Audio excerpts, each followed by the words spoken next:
starting the meeting just a couple minutes late, so thank you for your patience. This is the City of Southfield's regular Committee of the Whole meeting for Monday, July 12th at 6 p.m. via WebEx. Madam Clerk, would you please call the roll?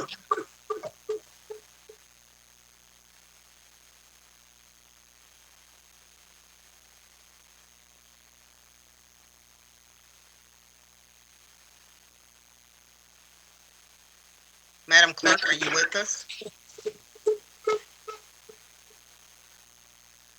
And we're having some feedback. I don't know what that is. Some audio feedback.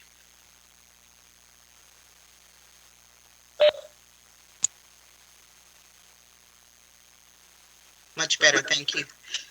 Madam Clerk, are you with us?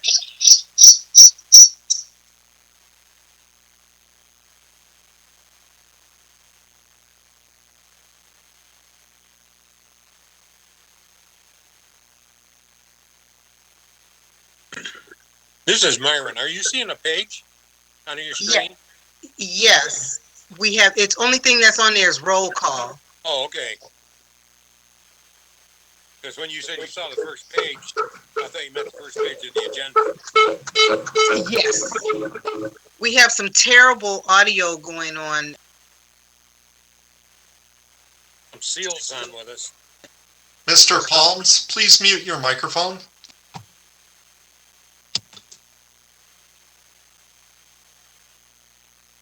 Thank you. Could everyone mute their microphone until they're speaking?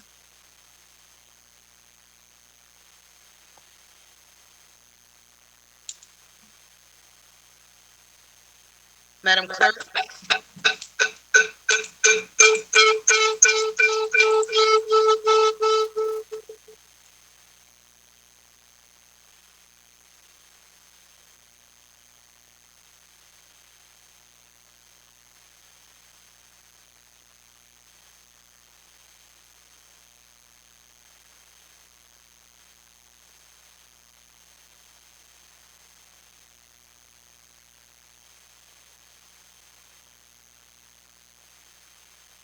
I'm not hearing our clerk, so I'm not sure if she's on or not.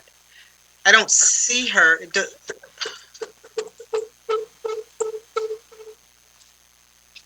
Council President? Yes. I thought she said that she was having some audio difficulties. I thought you were on the line when she said that. I know. No, I was disconnected. Okay, no. She said she was having some audio difficulties, and I'm not sure if she's resolved the situation. Okay, let me see if I can see if we can get a backup or something for. Yeah, she did say that, and I thought we had resolved it just before she disappeared again, because I can't hear her at all now. No, I don't even see her connected. Do you see her at all? Yeah, I show her as connected. She's the host.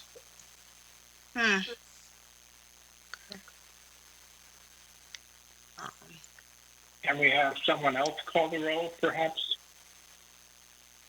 That's what I was going to see. Do we have a backup?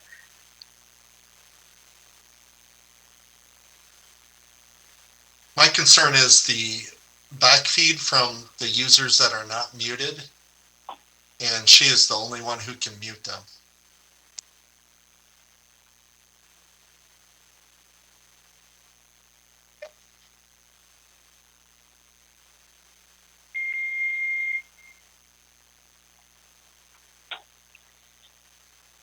I would be happy to call the roll if you'd like. Okay, and this is who's speaking? This is Mayor Cyber. Mayor Cyber, yes, okay. Hold on one second, please.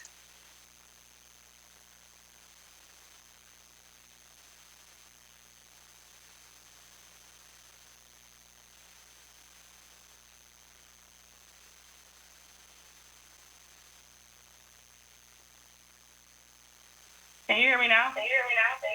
Yes. Okay. Sorry for the technical.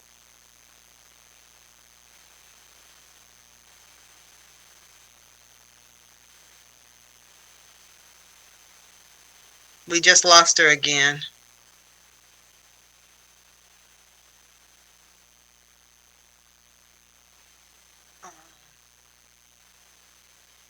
Cruz?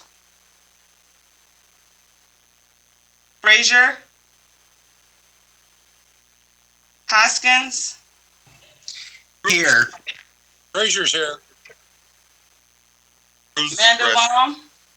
Present. And Taylor. Here? Madam President, we do have a quorum. Banks is also present. Gotcha. I got it. Thank you. Brightwell is present. Oh, you guys must have didn't hear me. I'm sorry. Banks and Brightwell when I did that. Thank you. Thank you. And again, we apologize for the technical difficulties. Thank you for standing in there with us. We're going to go ahead and get started with our meeting. It is a committee of the whole being held via WebEx. And our first item is a second amendment to purchase agreement between the City of Southfield, Michigan and Middle Point Investment Group, LLC, for the city-owned property located at northwest corner of Civic Center and Evergreen Road. Madam President, this is Administrator Zorn. This evening, we are requesting a Rule 10 authorizing the mayor and city clerk authority to sign the attached second amendment to purchase agreement between the City of Southfield and Middle Point Investment. In January of 2020, City Council authorized a purchase agreement to sell the 8.15 acres on the northwest corner of Civic Center and Evergreen for $2.5 million. The arrangements in the deal at that point required the purchaser to put $100,000 down on deposit with the title company first, with the title company, First American Title. Later on, in May of 2020, recognizing executive order putting by the governor due to COVID, which restricted the ability of the market of certain testing and work to proceed, the agreement was extended, and that agreement actually went to June 30th of 2021. On June 30th, the city did receive an additional $50,000 as required by the purchase agreement. The proposed second amendment extends the purchase agreement for an additional 120 days. The current agreement, which required the $50,000 to go hard, expires on October 31st of 2021. So the second amendment extends that period from October 31st till January 31st of 2020. Steve Palms from Miller Canfield is online, and I believe Hassan Jawad, the purchaser, should also be online, and yet, yes, he is. We've included imagery, and just, Steve, I want to make sure I haven't misspoke on anything here.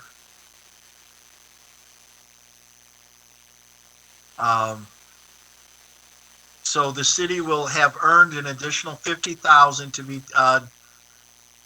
be taken from the $100,000 on deposit. Sorry, Fred, I was on mute.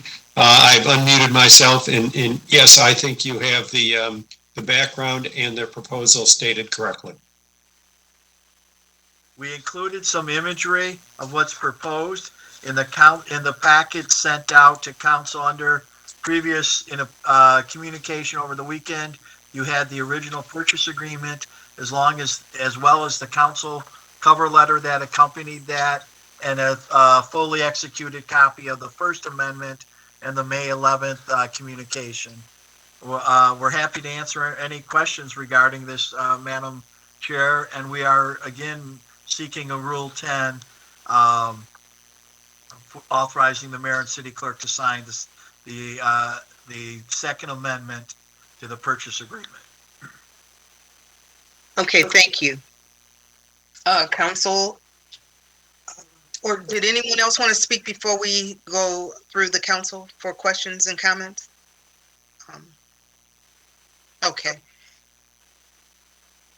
Councilwoman Banks? Thank you.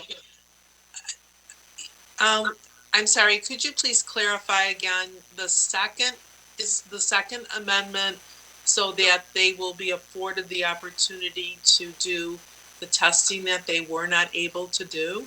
No, the First Amendment extended that period, and in my cover letter, I did detail the testing that has been completed to date. They've done testing.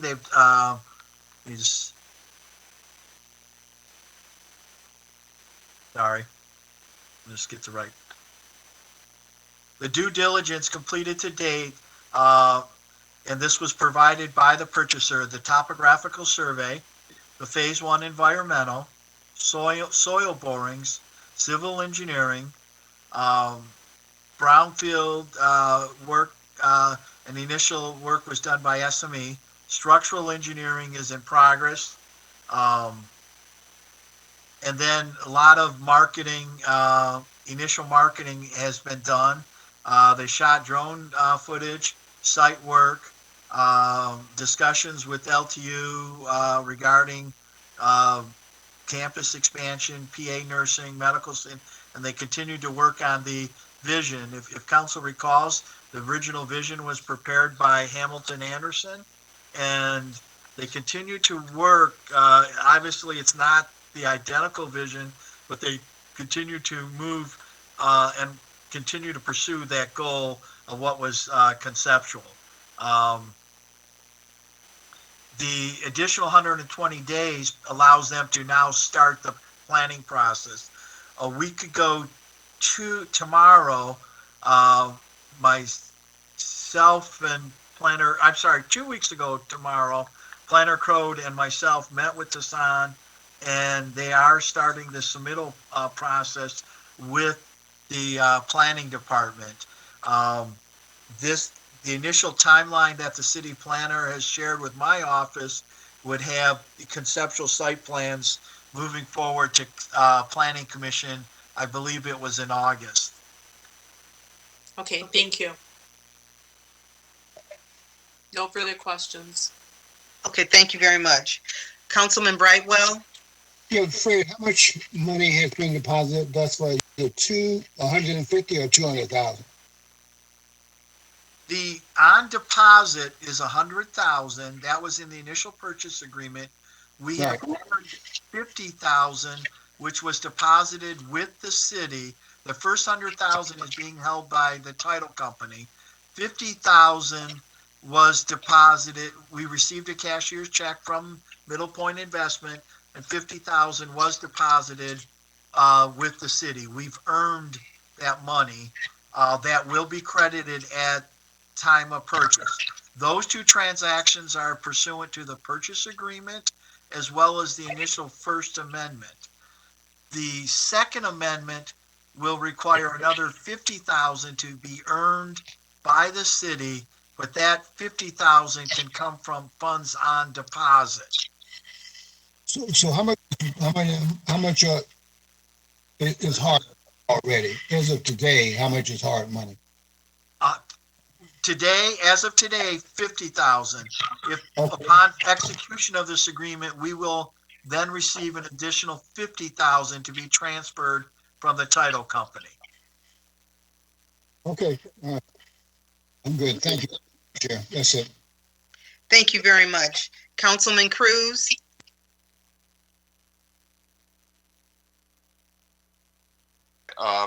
Councilman Brightwell has mentioned what I had in mind too, so I have no further questions. Thank you. Councilman Frazier?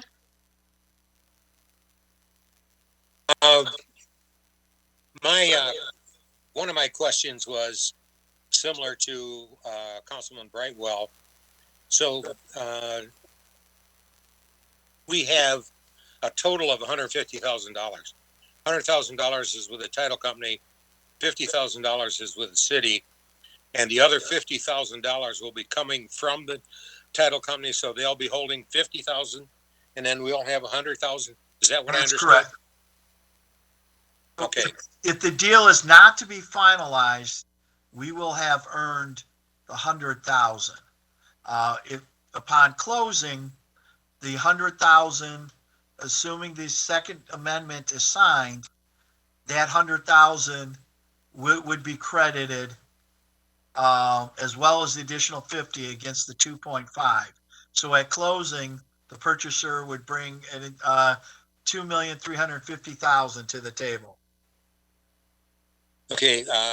Another question is, are we just holding it? Do we have it in the bank, or did we invest it? I personally deposited the check to Austin Michaels. I believe he deposited.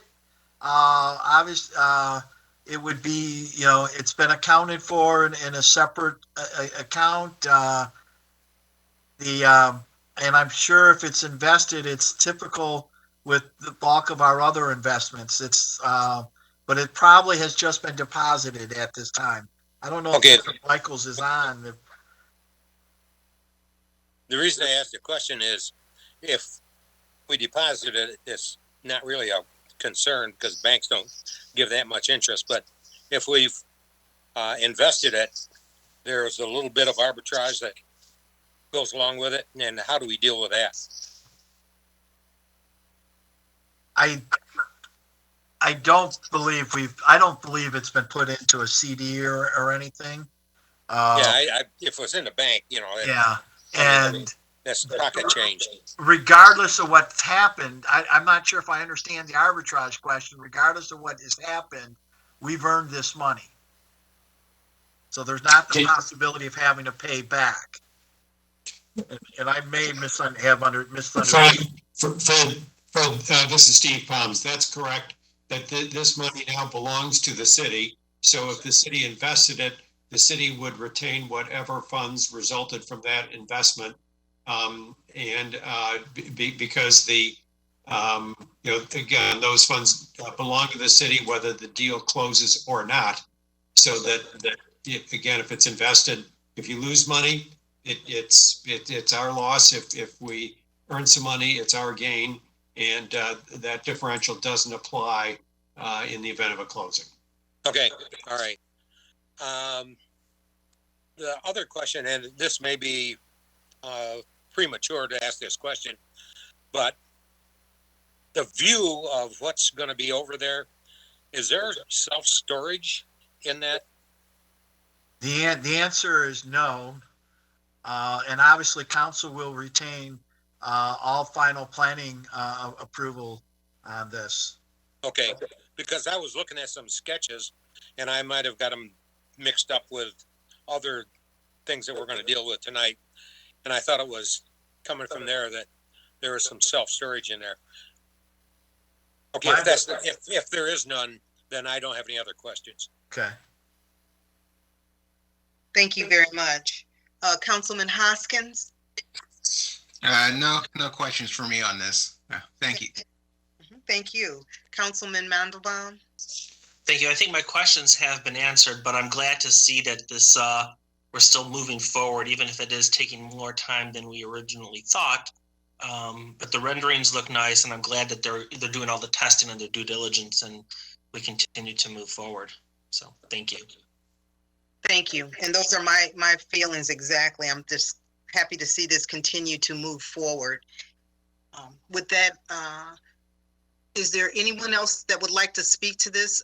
Terry or Mr. Hassan, would you like to make any comments or anything before we proceed? This is Planner Crode. I'll just confirm that the documents were submitted to my office last week, and we are on schedule for Planning Commission in August and Council in September. Okay. President, this is Councilman Cruz. I'd like to move for Rule 10. Okay. Support. Councilman Brightwell. It's been moved by Councilman Cruz, supported by Councilman Brightwell for Rule 10, an immediate need to act. Madam Clerk, would you please call the roll? Brightwell, Yes. Cruz, Yes. Frazier, Yes. Hoskins, Yes. Mandelbaum, Yes. Taylor, Yes. and Banks. Yes. Council? Then I'd also like to then move approve Second Amendment to purchase agreement with the city of Southfield and the Middle Point Investment Group, as proposed, in, the agenda tonight. I Support. support that. Frazier. It's been moved by Councilman Cruz, supported by Councilman Frazier for the approval of the Second Amendment to the purchase agreement. Madam Clerk, would you please call the roll? Cruz, Yes. Frazier, Yes. Hoskins, Yes. Mandelbaum, Yes. Taylor, Yes. Banks, Yes. and Brightwell. Yes. Thank you. Any other comments for this item before we move on? Madam President, thank you for moving this item forward. Yeah, you're welcome. Our next item is the Northland Supplemental Development Agreement and Northland Escrow Closing Agreement with Northland City Center LLC. And we're also seeking a Rule 10 on this as well. Al Aceves, are you going to speak to this, or are you Mr. Zorn? Madam President, I'm happy to start. This evening I'm sorry. Go ahead, Al. I was on mute. I was on mute. I apologize. Madam President, thank you. This evening, good evening, Mr. Mayor and honorable council members. This evening, you're being asked to consider a Rule 10 approval for two agreements related to the Northland sale to Contour Development scheduled for this Thursday, July 15th of 2021. Should council approve the request tonight, it would also be subject to review and approval by City Attorney King. Before we start the discussion on the two agreements, I would like to remind the council of its hard work approving several agreements to date. First, on October the 13th of 2020, council approved the initial purchase agreement between the city and Contour. This was followed by the First Amendment agreement, which was approved effective January 27th, 2021. On March 12th of 2021, a second amendment to the purchase agreement was also approved by this honorable body. And most recently, on July of 2021, the Brownfield Plan and Reimbursement Agreement were also approved.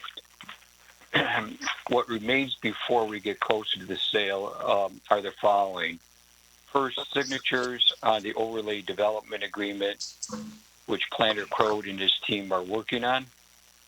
Secondly, the Supplemental Development Agreement and the Northland Escrow Closing Agreement, both of which are the subject this evening.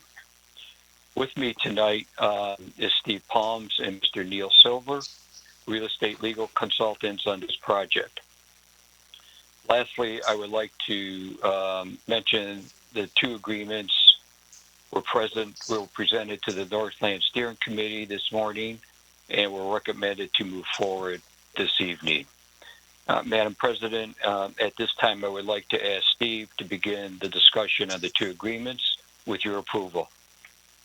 Yes. Steve? Thank you, Al, and thank you, Mr. Mayor and council members. So as Al indicated, the purchase agreement, as it has been amended, the due diligence period, so the time period for Contour to complete its investigation expired on June 30th, so just a short time ago. And the purchase agreement then also calls for a closing on or before July 15th which would be Thursday of this week. The escrow agreement, which I'll get into in a moment, deals with some open items that I will also mention. But first of all, I would like to mention the Northland Supplemental Development Agreement is a document that's been prepared pursuant to the purchase agreement that outlines a number of items in it that again the purchase agreement referred to that are listed in the letter that Mr. Seves delivered to you. It talks about the permitted uses of the property. Although in order to avoid confusion, the ODD agreement that Terry Crode is finalizing deals appropriately with the uses of the property, so that this document, the Supplemental Development Agreement, will simply reference the ODD agreement as the place in which the permitted uses and the prohibited uses are defined. Secondly, the Supplemental Development Agreement talks about milestone dates for development and the commencement and completion of the various phases of that development. Those milestone dates, the phase 1A, the first one, is commencing on the 8th day of November and is scheduled for completion. I'm sorry, the 8th day of October, scheduled for completion in May of 2023. The last of the phases in phase 1 is scheduled to finish in August of 2025, and then phase 2, which is about a quarter to a third of the remaining property, is scheduled to be completed 2 years later, so in August of 27. There are many phases to this project. It's a roughly 95-acre parcel, and so that those are the scheduled and the scheduled commencement and completion dates of each of those phases is outlined in this agreement. The agreement also includes dates for commencement and completion of renovation and demolition of certain existing structures. It provides for, it references anyway, the economic incentives to be made available by the city to support the project, which again are actually further detailed in the Brownfield Reimbursement Agreement, which the city has already reviewed and approved. This agreement also outlines the rights and remedies for the city if the purchaser does not meet its obligations, for instance, to commence and finish these various phases on time. And that remedy is to reacquire the property in which development has not yet occurred. And then finally, this agreement also deals with the commitment that the city has made to acquire the easements on the property to be used for public purposes. And since the Contour developer has decided that the most efficient way to develop the property is to convert it to a condominium, those easements will be established pursuant to that condominium master deed, which will be prepared in the next probably 30 to 45 days. And so that the city will agree to accept the public easements that are to be created pursuant to that condominium master deed. So that's what the Supplemental Development Agreement deals with. And then the Closing Escrow Agreement,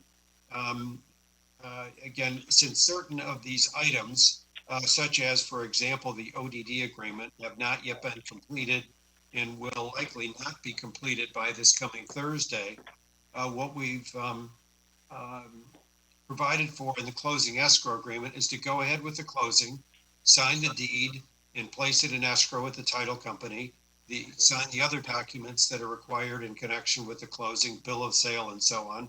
And and Contour would deposit the purchase money, again, with the title company on Thursday, the 15th, in connection with that closing.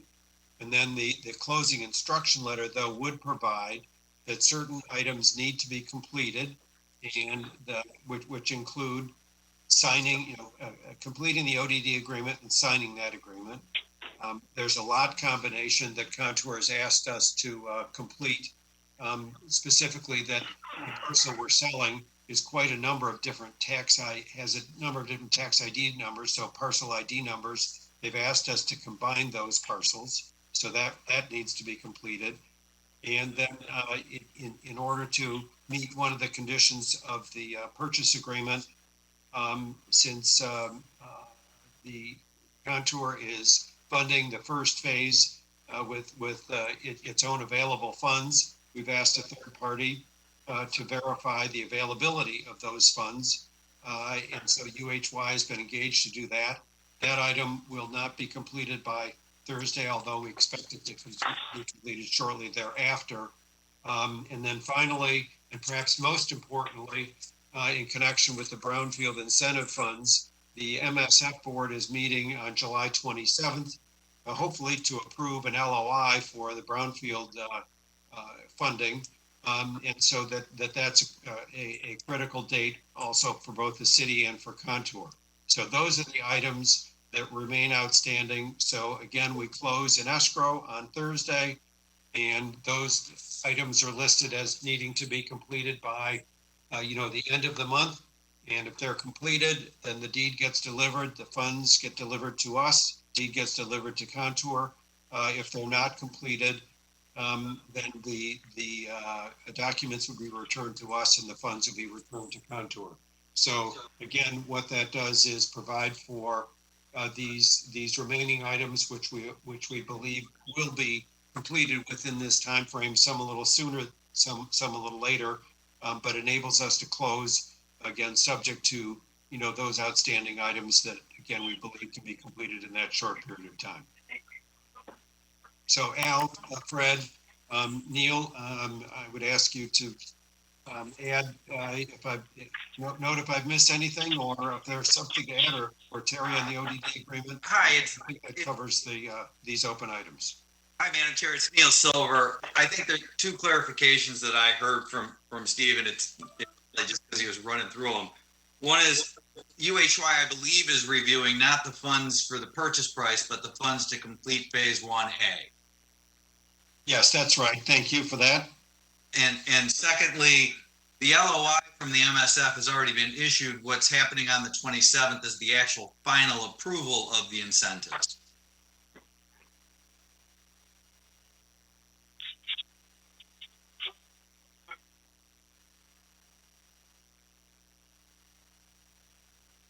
Okay. Are there any other information that you'd like to share before we go to council for questions and comments? That's all I had. Alfred, Neil, anything else? I think that's it. Madam Chair, this is Al. I think that covers the request this evening regarding the two agreements. Thank you. Thank you.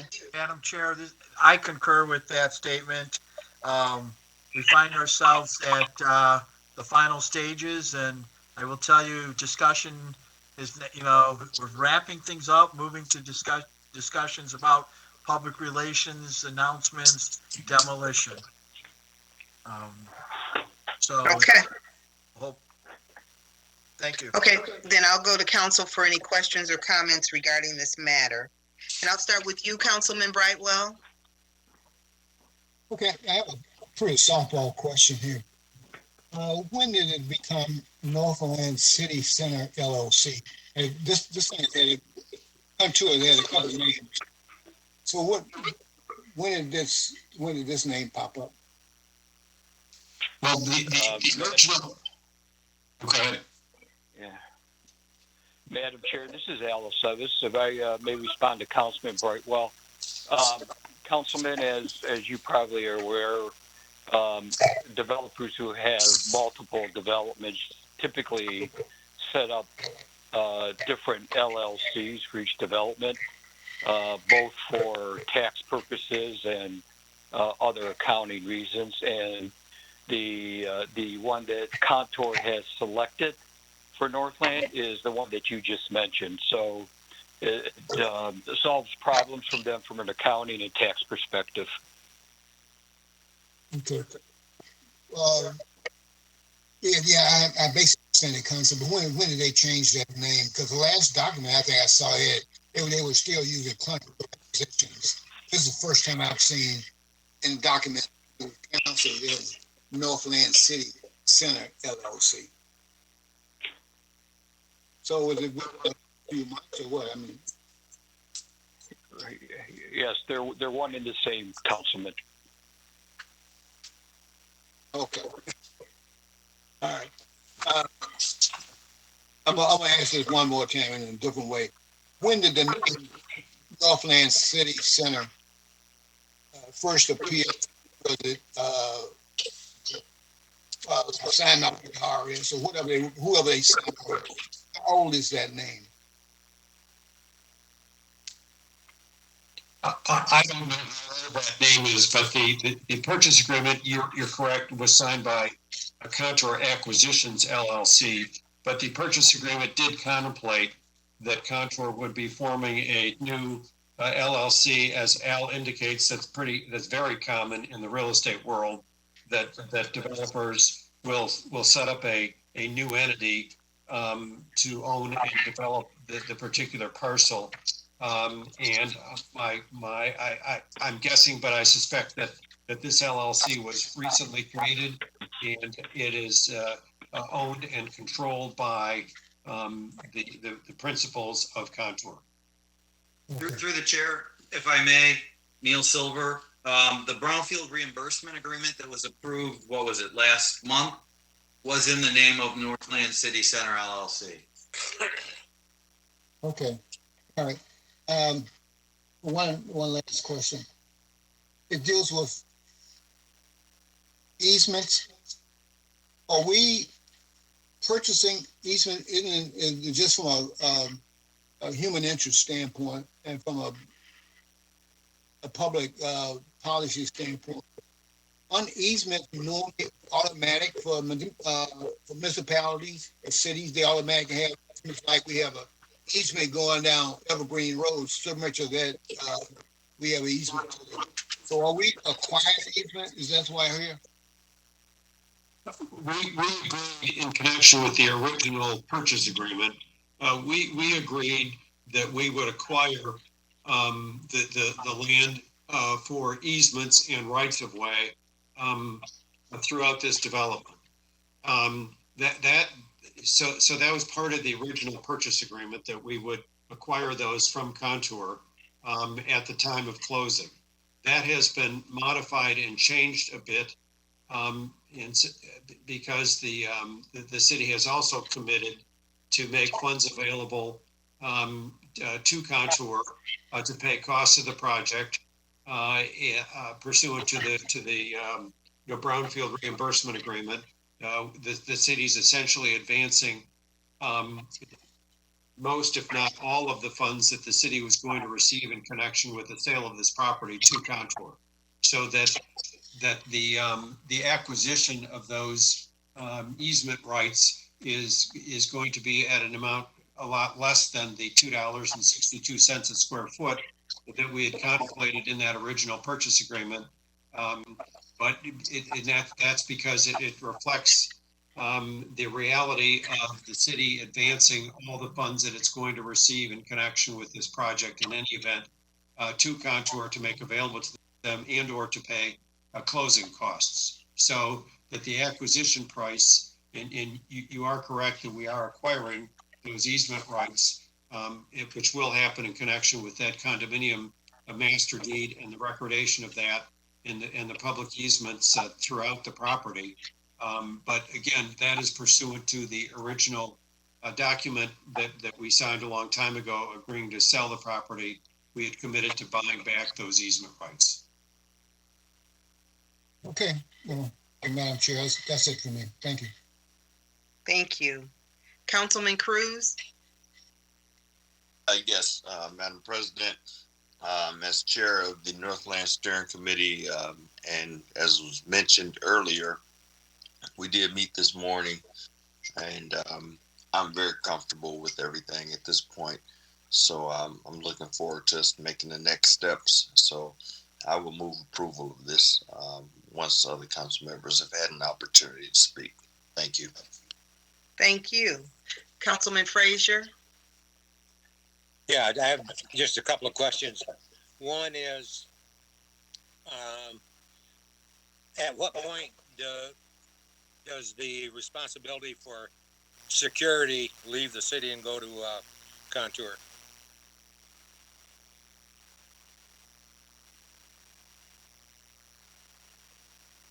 Councilman Frazier, this is Mr. Suvis. We are preparing that security will be transferred to Contour once all the documents have been signed and the deed has been transferred to Contour and the city has received the money from the sale. And that will be before the end of the month? No later than July 30th, given the fact that the state of Michigan's Board of Directors is meeting on July 27th to issue final approval on their economic incentives. Okay. And the second question that I have is, there are a lot of lot combinations that have to be completed. Will that be done before the end of the month too? Yes, I believe so. And Planner Crowd, I believe, is on the phone. And I think that lot combination can occur by the end of the month. Yeah, I can confirm that we're working with our city assessor, who has assured us that this will only take a couple days to actually get the lot combination in place for the escrow timeline. Well, that sounds a whole lot better than the easement problem that we had. So.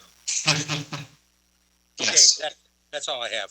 Thank you. If I could, the intent is to have the outstanding 7 parcels combined into one master parcel, and then later the developer will condominiumize the entire site and then create separate units for each of the phases of development. That's the plan. Okay, but at that point we'll be out of it. That's correct. And the reason that we're assisting with the lot combination is so they can break ground on phase 1. Otherwise, their proposed buildings would straddle a property line and cause other issues with issuing permits. So this is a way to clean everything up and allow them to start immediately on construction. Well, then that brings another question, and that's the police department, the precinct. That will be city property, or will that be Contour property? You're talking about the police substation that's now on the property? Yes. Yeah, that will become Contour property. And we will be leasing it from Contour, or how is that? If I could, Mr. Frazier, in a future phase, they will be building out space in one of their phases for a new public safety police station. Yes. Yeah, thank you, Terry. I failed to mention that one of the items in the supplemental development agreement is a provision for community benefits that include, as Terry mentioned, it includes a police substation. Okay, but will that be deeded to the city, or will it stay Contour? The new It one. will either be leased long-term to the city, or if that building is converted to a condominium, it will be conveyed to the city. Okay, thank you. That's all my questions. Thank you very much. Councilman Hoskins? Thank you. I know it was mentioned, but just for clarification for me, assuming everything works out with the MSF on the 27th, what is the timeline after that?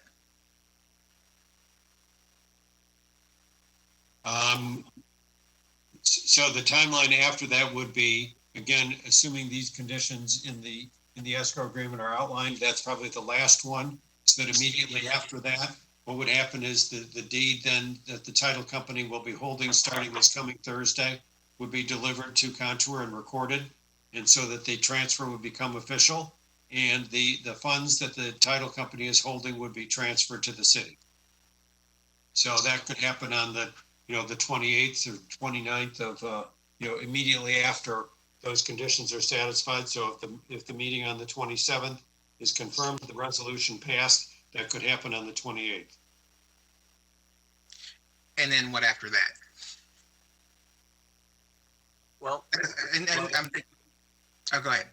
I was gonna say no later than July 30th, correct, Steve? But the day after that, if they want, they can come in and submit demolition permits. Begin work. Right, because they will then own the property. Okay. All right, that's all. I mean, that's all I have. Just like with our previous item, I'm very excited about getting both of these things going. So that's all I have. Thank you. Councilman Mandelbaum? No, just the same comments as last time. I'm glad we're continuing to move forward. This is a huge project. As a member of the Northland Committee, we did talk about a lot of this morning. Got a lot of questions answered. So I'm all for this. Thank you. Thank you. Councilwoman Banks? Thank you. I also am glad to see that this is moving forward and hopefully coming to a closure soon for the city. One question I do have, was there a document presented to council outlining the various dates moving forward that you outlined, Mr. Palms? You were discussing various dates moving forward for the project, and I don't recall receiving anything with the dates outlined. I don't know if that's been circulated to you. Evidently, it has not been. But it was there is an exhibit attached to the draft of the supplemental development agreement that does outline these various phases, 1A through 1I, and has dates on it. Did we receive that? Fred, I think I thought that Fred had circulated that, but Council President, did we receive I'm just it would trying be attached to that supplemental development agreement as an exhibit. I'm sorry, could you please repeat what you just said? It should be attached to the supplemental development agreement as Exhibit D. Council President, do you have a copy of that? Because I don't see it. Was that given to us? I guess Al can, and if not, can we get that? I thought I saw something with dates, but maybe. Yeah, Madam President, this is Al. For those that have not received it, we will make sure that we have it in your hands tomorrow. Thank you. Can I make the recommendation that whatever you're going to send to some, that we send it to the entire council, please? Because there were some dates that I was trying to follow what you were saying, Mr. Palms, with reference to the various dates, and I was glad to hear, but I just didn't see what you were reading from, or and I was trying to write them all down, but I couldn't write fast enough. Sorry about that. Yes.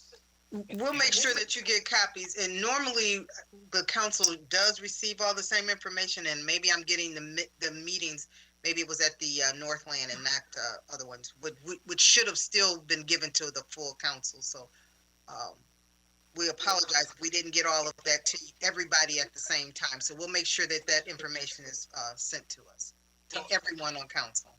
Madam President, if you look within the council write-up, the first date is July 15th.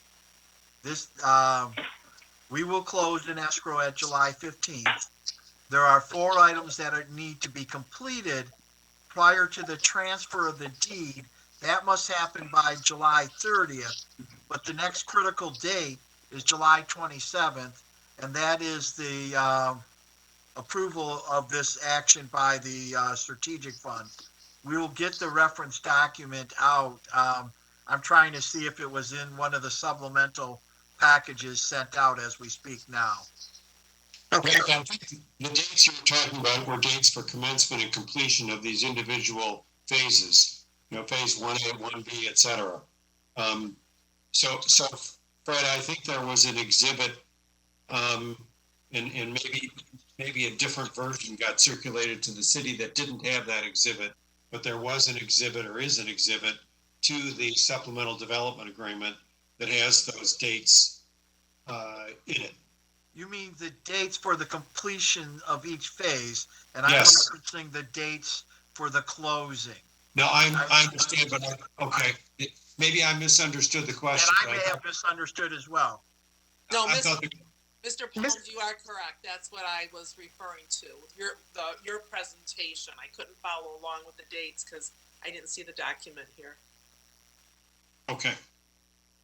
So Al, you'll make sure that everyone gets a copy of those documents, that exhibit. Yes, I will, Madam President. Okay, thank you. Nancy, we apologize. So No, it's okay. It's okay. Thank you. I have no further questions. Okay. Any other comments from anyone on the call, Terry or the mayor? Anyone? Yes, I'm working with Attorney Palms and the team to make sure that the supplemental development agreement is consistent with the overlay development agreement. I've already shared some minor discrepancies. There are some slight discrepancies with the schedule of each phase, and we should have that all cleaned up by tomorrow. But we are moving forward, and I'm confident that we will have our end of the deal completed with the ODD agreement, and it's just a matter of fly-specking everything and then having it executed. Okay, thank you.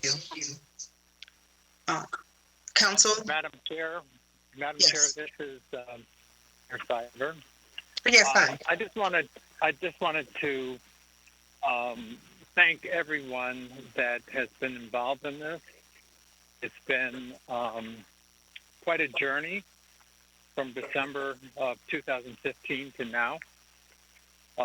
We've had some disappointments along the way. We've had twists and turns, but we've stayed the course. And what we're embarking on now with Contour will be pretty much match the community vision for this property as we gathered that input in 2016. And I am really looking forward to the wrecking ball coming on the site to see the Penny's building come down and earth movers getting ready for the construction of the first buildings on Greenfield Road, as I'm sure all of you are. It's been a very, very complicated process. Anybody listening tonight alone would see all of the various steps that we've had to go through. And we're getting close to home on this. So again, acknowledge the work of many, many people. And thank you very much for sticking with this. Very excited to see that we've reached this point. Thank you. Thank you. Okay, Council, are we ready to make a motion for Rule 10? Madam Chair? Yes. This is Councilman Mandelbaum. I'd like to make a motion for Rule 10. Okay, is there support? Guess what? I support. This is history. It's been moved by Councilman Mandelbaum, supported by Councilman Frazier for the immediate need to act for Rule 10. Madam Clerk, would you please call the roll? Frazier, Yes. Hoskins, Yes. Mandelbaum, Yes. Taylor, Yes. Cruz, Yes. Banks, Yes. and Brightwell. Yes. Okay, thank you. All right, Madam Chair. Yes. I'd like to make a motion that the council authorize, I'd like to move that the council authorize the mayor and city clerk to sign the Northland Supplemental Agreement and Escrow Closing Agreement to purchase real estate between the city of Southfield and Northland City Center LLC, subject to the final review and concurrence of the city attorney. Support Councilman Cruz. Thank you. It's been moved by Councilman Mandelbaum, supported by Councilman Cruz, for the approval to sign the supplemental agreement between Northland and the Northland escrow closing in the city. Madam Clerk, would you please call the roll? Hoskins, Yes. Mandelbaum, Yes.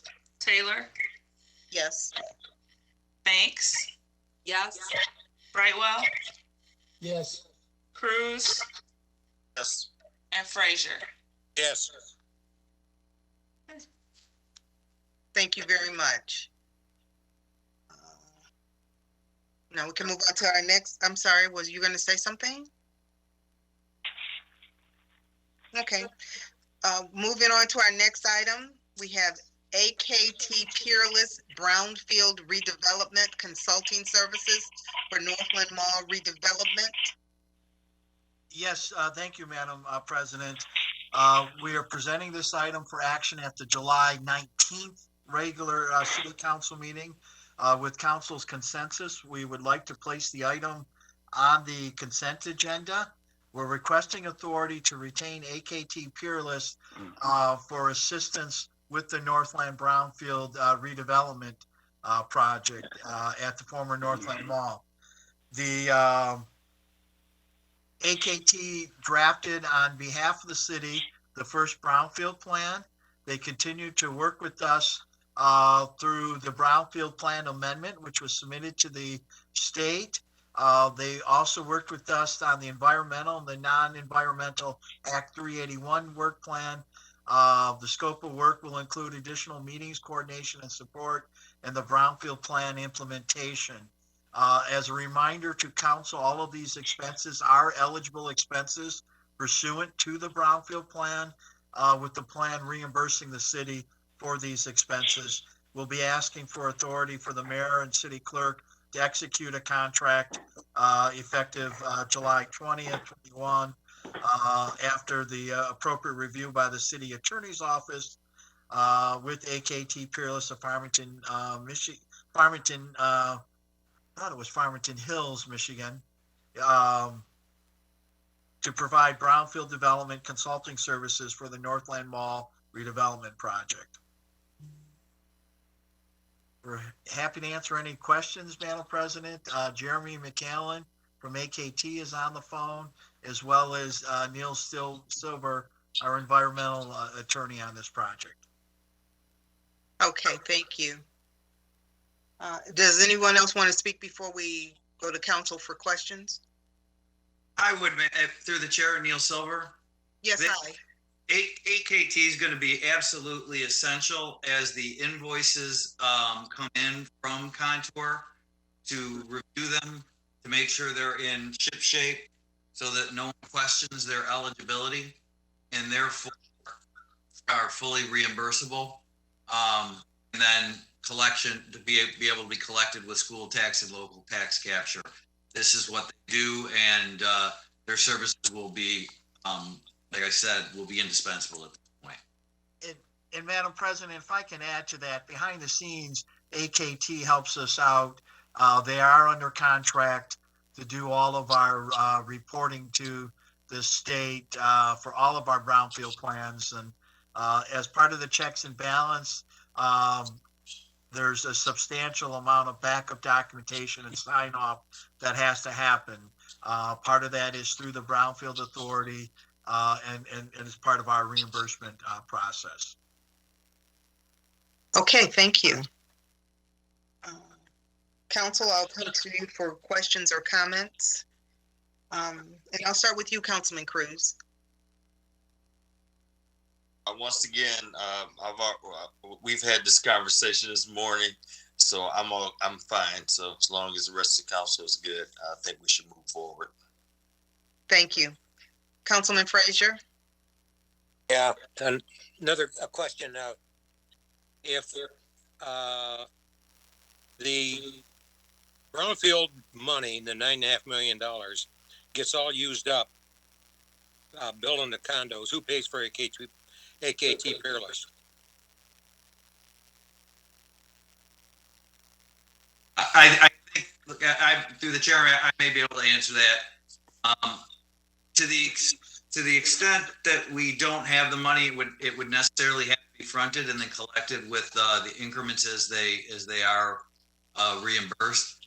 The first $75,000 that the city that of any increment is kept by the city for administrative costs, and then the rest of it would be available for reimbursement of eligible activities. And again, if you recall, the reimbursement agreement was pro rata at the time of each disbursement.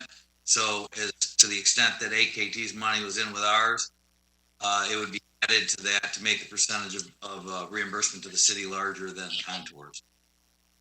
Madam Chairwoman, let me also add, if you'll recall, upon adoption of this year's budget, I indicated there were at minimum three budget amendments that would need to be made. One of those was pertaining to operational costs as we move to a different stage of the Northland project. I don't have the exact numbers with me, but I believe if from our initial 20 million, there will be a balance of 6.5 million left in the Northland account. Of which we will need to develop an administrative budget for professional services. This would be one of those activities. AKT, we're going to continue to need legal consultant in the event that there are questions that need to that come up. There will be that initial phase where there's a lot of the mechanics that need to be worked out. After those mechanics are worked out in a multi-year project of this size, we will, have from time to time questions that come out. As Mr. Silver has indicated, AKT will be a very critical part of that. There will be a cost of the construction draw documents that we'll have to have reviewed before we process the payments. So that will be a next stage in the Northland project, is a Northland administrative budget for carrying out certain activities to just manage this project. Okay. Madam Chair, if I may too, this is Jeremy McKelly with AKT Peerless. I appreciate the opportunity to be in front of the mayor and council tonight to answer Councilman Frazier's question. Upon sale of the property, we do estimate roughly around $300,000 of tax increment financing starting in year 2022, because the property will transfer from city ownership to private ownership. So as long as that sale happens, we do expect an increment to occur next year and capture. Okay. Just by transferring it, it brings in more money. It's worth more money. Right, upon sale, because currently it's a zero taxable value. Yes. So as long as, we get execution and closing by the end of the month here, just that sale alone will provide tax increment financing without any construction related activity, because it goes from not being on the tax rolls to going on to the tax rolls. Oh, that's interesting. Okay. Thank you. That's it for me. Thank you. And again, I'll remind everyone, if you're not speaking, would you please mute your lines to limit the feedback that we get? Thank you very much. Councilman Hoskins? No questions for me on this. Thank you. Councilman Mandelbaum? No questions for me. Thank you. Mm-hmm. Councilwoman Banks? No questions. Thank you. Mm-hmm. Councilman Brightwell? So did I read it correct that the money spent for AKT will over 20 years be paid back by way of TIF? That is correct. Okay, that's it for me. Thank you. Thank you very much. Anyone else have any comments or need to speak or would like to speak to this item? Okay, hearing none. Council, We in agreement that this can be put on the consent agenda for the July 19th meeting?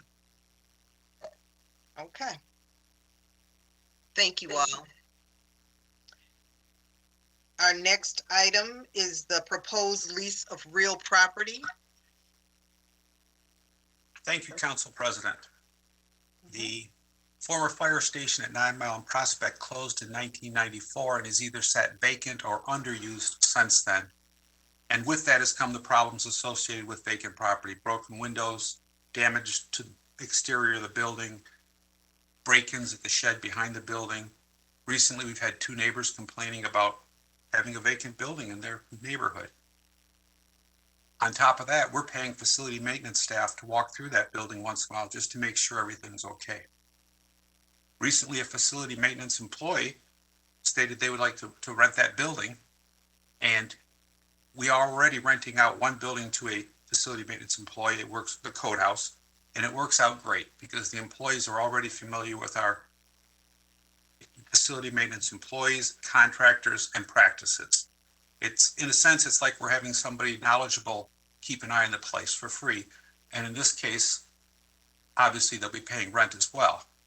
There is a downside. It's going to cost us about $8,000 to put the building in rentable condition. That includes improvements to both sides, because we need a half bath on the truck bay side now that it's going to be separated from the apartment side. This will make the apartment livable as well, but still not luxurious by any means. And basically the stuff we are doing is what anyone would do to a home before they sell it. We're adding a half bath, a small kitchenette, and some paint and carpeting. As I stated, even with the improvements, this will not be luxurious. Sherry Veal, our Section 8 housing supervisor, inspected the property. She recommended the rent be at $400 a month. And we have to keep in mind that this is cement floors, acoustic ceiling, 4-foot fluorescent light fixtures. I mean, it's pretty much out-of-date industrial look. Not something that most people would like to rent. But we do have an employee who would like to rent that, and in the process, keep an eye on it for us. We request that council approve renting this half of the building or portion of the building to Donna Crosby, a facility maintenance employee, for $400 a month, and that the rent from fiscal year 21 be used to partially reimburse the facility maintenance fund for repairs made in preparation of the rental. And I'm ready to answer any questions. Thank you. Thank you very much. Councilman Frazier.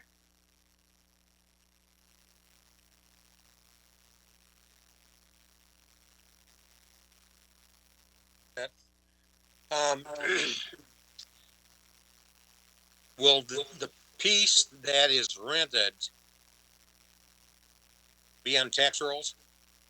Yes, we are required to add the apartment portion, just the apartment portion, to the tax rolls because we are renting it out for a profit. Although, of course, a good part of that would come back to us as property taxes, and it's not going to be highly valued, so that should not be a major expense. I know that the another employee has determined that $400 a month is the recommended amount for renting. Is that comparable to other floor space of that size? Especially since we have to invest $8,000 to split the two halves of the building together? Well, I don't know how we can properly compare this to most apartments. I honestly believe that if we lined up all the one-bedroom apartments in the city of Southfield, this would be one of, if not the last, to be rented. There has to be some qualitative comparison. One of the comments made by Sherry Veal, and remember, she's in charge of our Section 8 housing, was she suggested that we possibly limit the rental to a year because she felt very strongly that no one should be content to live in here, and actually that she wanted anyone who did move in there to aspire to move somewhere better soon. Well, you know, if you're living in your, and I'm not saying they are, but if you're living in your car living in a 400 square foot place is like luxury, or whatever the size of the rental property is. So I wouldn't downplay the fact that this is a bad place, because if they work all day long and all they want is a place to sleep, that's good enough. So, but I just want to know if it's going to be on the tax roll. It will be on the tax roll, sir. That's a good question. Thank you. Okay, thanks. That's it. Thank you. Councilman Hoskins? Thank you. So one thing, I wouldn't mind actually seeing this space, either in person or pictures of it. I think I'm overall fine with this. But going forward, we've rented out another property. I think it might be best to have some sort of, I don't know, some kind of process or something in place, instead of us just, picking city properties and having certain city employees stay in them. I did want like clarity. So this will be limited for a year, this particular lease? That is not included in the agenda item, and that was really suggested to benefit the employee. I mean, as far as our standpoint, keeping it rented is better than not keeping it rented. It's costing us money and causing us problems when it's not rented. Mm-hmm. Yeah, I think I'm overall fine with it. But if I don't know what it looks like too. I mean, that's part of the reason why I want to see it, because it could be a place where maybe it's not the most desirable. Because I was gonna say, well, there might be other employees who might enjoy, paying $400 and rent somewhere. But if this, if this particular space within this department, this fire station is, not the best, then, maybe we might be paying her the $400 a month to stay there. But those are my main comments on that. Councilman, your points are well taken. I can certainly include photos with the agenda item for the next meeting, and the building is available for inspection to any elected officials who would like to see it, obviously, at your convenience. Thank you. Councilman Mandelbaum? Thank you. John, just a couple questions. The renter will be responsible for insurance?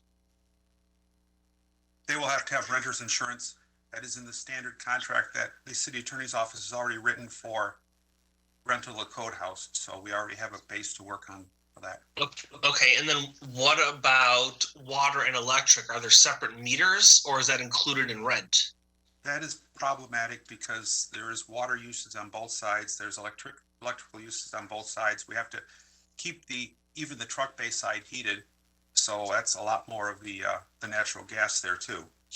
So we just couldn't really break it out. So what are we doing? Included. It's included? Yes, sir. Okay. Thank you. That's all. Thank you. Councilwoman Banks? Thank you. What is the square foot of the space to be rented out?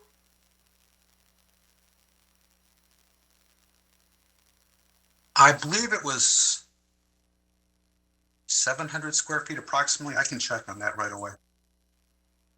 I had that and I will check, but I believe that's what it is. Okay. And I just want to confirm that you said the $400 a month also includes the water and the electric? Yes, sir. Yes, ma'am. We couldn't figure a way to really break that out fairly, quite frankly. Thank you, and it is ma'am, not sir. That was my mistake. I apologize. It's okay, no problem. Was this, opportunity to lease this space offered to any other employee? This was in response to the employee asking about renting within the city, so or a vacant city building. So it was kind of first come, first serve. Although the preference is to continue renting to facility maintenance employees, that really has worked out very well for the code house. Not only are they basically the lowest paid employees we have, but just having someone in there who's familiar with how the department operates and who to call for what and how we handle things has really worked out. And then you said this was going to be placed on the tax rolls. Who's going to be paying the taxes for this?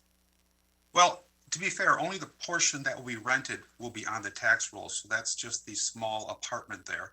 Right. So who will be paying for that? The city would be paying for that. I mean, as any property owner, we would pay that. We're paying that on the portion of the Simmons house that's being rented and the code house. I also, like Councilman Eskins, I would like to see this property. I think if this property is 700 square feet, $400 a month is extremely low. They're getting, number one, we're painting, we're putting carpeting in, we're adding an extra half bathroom, we're adding part to the kitchen, or a little bit to the kitchen. And I just think $400 is an extremely low amount. It wasn't even offered to anyone else, and I can say personally, I'm not comfortable with this. I'd like to see it. I mean, we have some, and granted, they're brand new and they're apartments and they're 600 square feet that are going to be built off of Civic Center Drive. I mean, it's probably double the amount of money, or actually triple what we're proposing for this location. And I do apologize if I gave the wrong impression. The half bath is being added to the truck bay side of the building to facilitate bifurcating the building into two separate areas. Okay, so the area that is being proposed to lease out for only $400 a month, what will we be updating or including in that portion of the building, or that portion of the apartment? We're going to put a small kitchenette in. We are going to paint the walls and add carpeting to an area of the apartment. We're leaving the acoustic ceiling in place. I think we're leaving the urinal in place. Maybe the toilet needs to be fixed. I think, and there's a door that's being replaced because of it was damaged. Those are the ones I can tell you about off the top of my head that I know we're doing. Okay, I would definitely like to see this, and again, I will reiterate, I just think 400 is just very low. I mean, granted, the code house is a whole house, but I believe it's 900, or was it 1,200 a month? And they also have to pay for the utilities, is that correct? They are paying some of the utilities, you're right, because there's no other use for those utilities. So I just think we need to look at that number. And of course, we can certainly arrange for an inspection, as I indicated, whenever it would be convenient for you. Okay, and then what about the tax bill? When will we know how much the taxes for that section will be? I can check with the assessor. I can have that number prepared and included in the agenda item as well. That's not a problem. And isn't there usually like a minimum dollar amount for water every month, whether you use it or you don't use it? There is a meter fee. You are correct. It's And very isn't slow. that like $90? No, I don't believe it's that high at all. No. At least it's not on my house. Okay, I'd also like to know what that amount is because, you know, if we're also paying for the water, so you take the 400, okay, let's just say $50, you know, minus the water bill that we will be paying, minus the electrical bill that we will be paying. Again, I just think we need to revisit the amount of money that will be charging this person. And I don't want anyone to ever come back and say, you know, I didn't know that the city did this. I was never afforded the opportunity, et cetera, to also bid on renting out that space. That's all I have. Thank you. Madam Chairwoman, this is Administrator Zorn. May I make a comment, please? Yes, please. Regardless what happens, the city is paying the water bill. I want to double check the square footage. In addition, John, I thought we recently, I know we've had complaints from neighbors about the overall site, and I thought there was recently, the shed was broken into or something. Yes, sir. The shed was broken into a couple times. We finally actually just removed it. We've had windows broken out, but fortunately we had boards behind the windows, so we maintained security.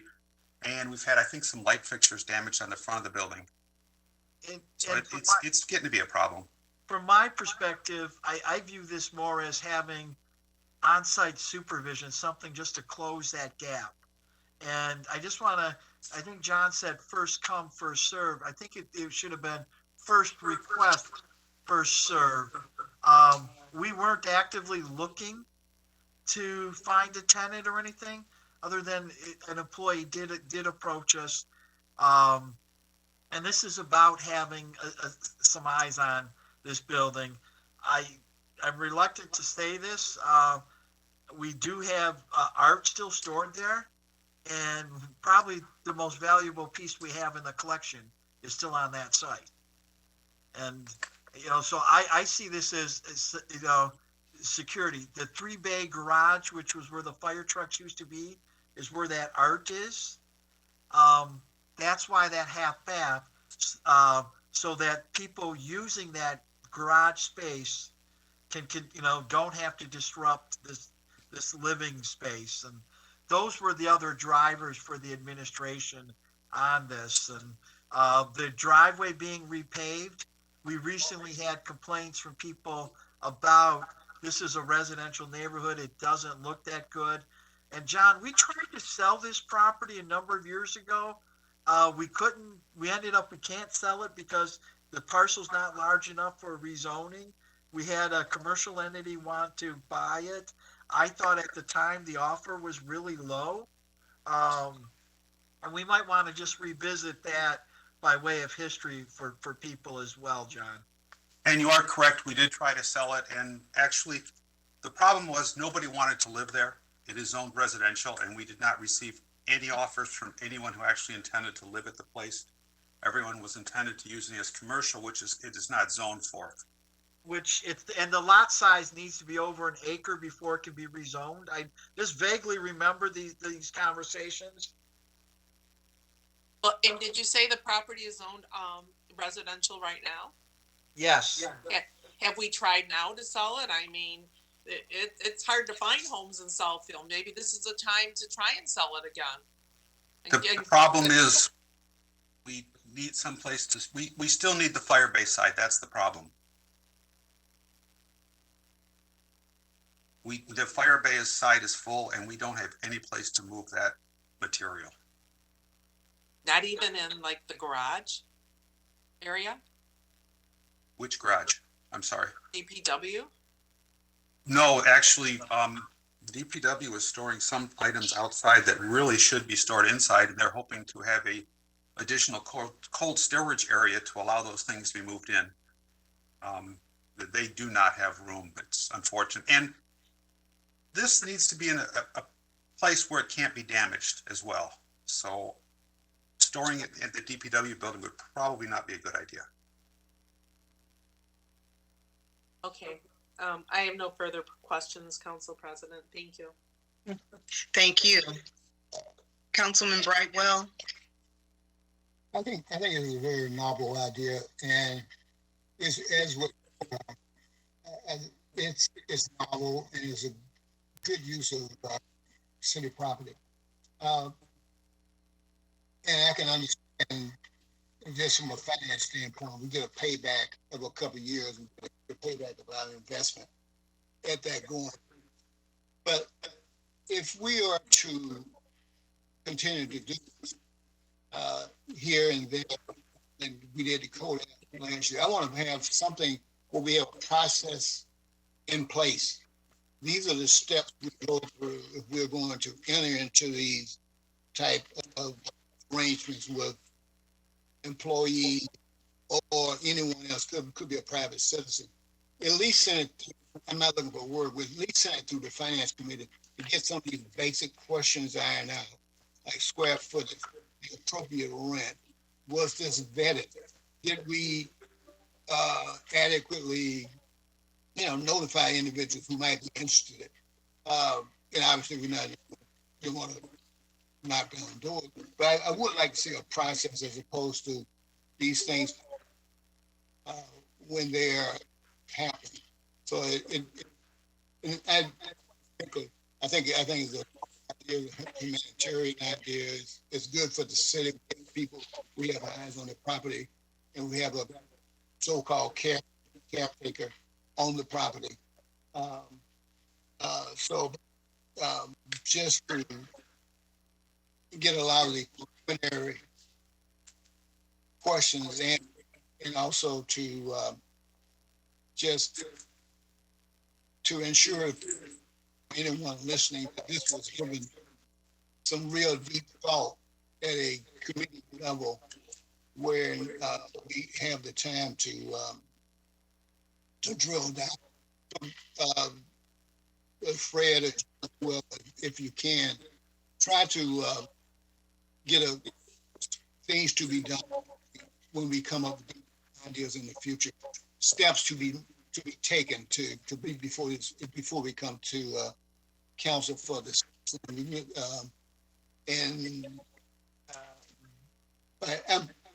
the code house. I feel comfortable with it, but I think the process definitely need to be ironed out, or the process had to be identified. These are the steps we go through when we are doing this, and you come to council pretty much full blown package, fully ironed out, and you have enough 3 council they looked at this and they have voiced their opinion at that point in time.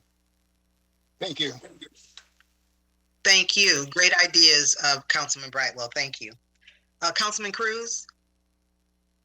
I think everyone's pretty much covered this. I'm kind of 50-50 on this at this point.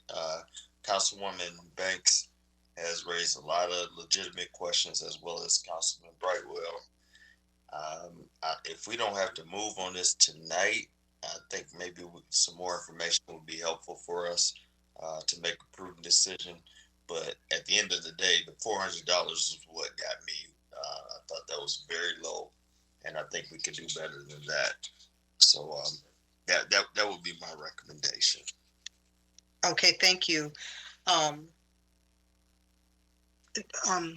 Mr. McRena, did you want to take this back to the city attorney and the city assessor and Sherry Vale, and then come back to us? Well, what I certainly could do, if obviously we're certainly not asking for a Rule 10, we will provide the photos that were requested prior to the council meeting. We can probably take them tomorrow. The tax information is pretty simple to ascertain. We'll have that as well. And hopefully we can address the concerns. I think once people see the photos, they may get a better handle of what we're really talking about here.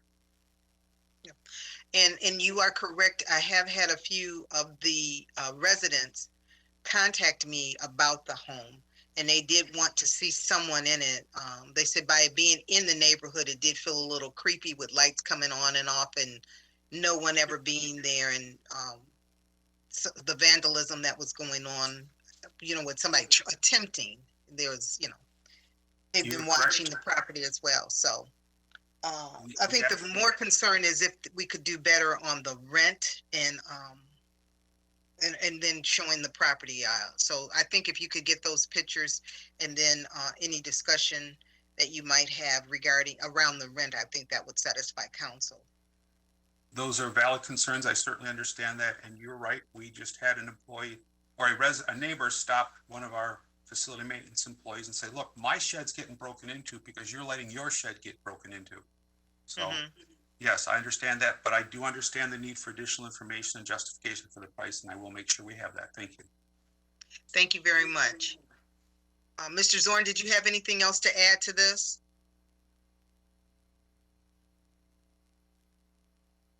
No. Mr. Mayor? I think one of the problems with the site is that Noreen Kozlowski in planning and I arranged for re-landscaping of the property. It was donated. We had a donor.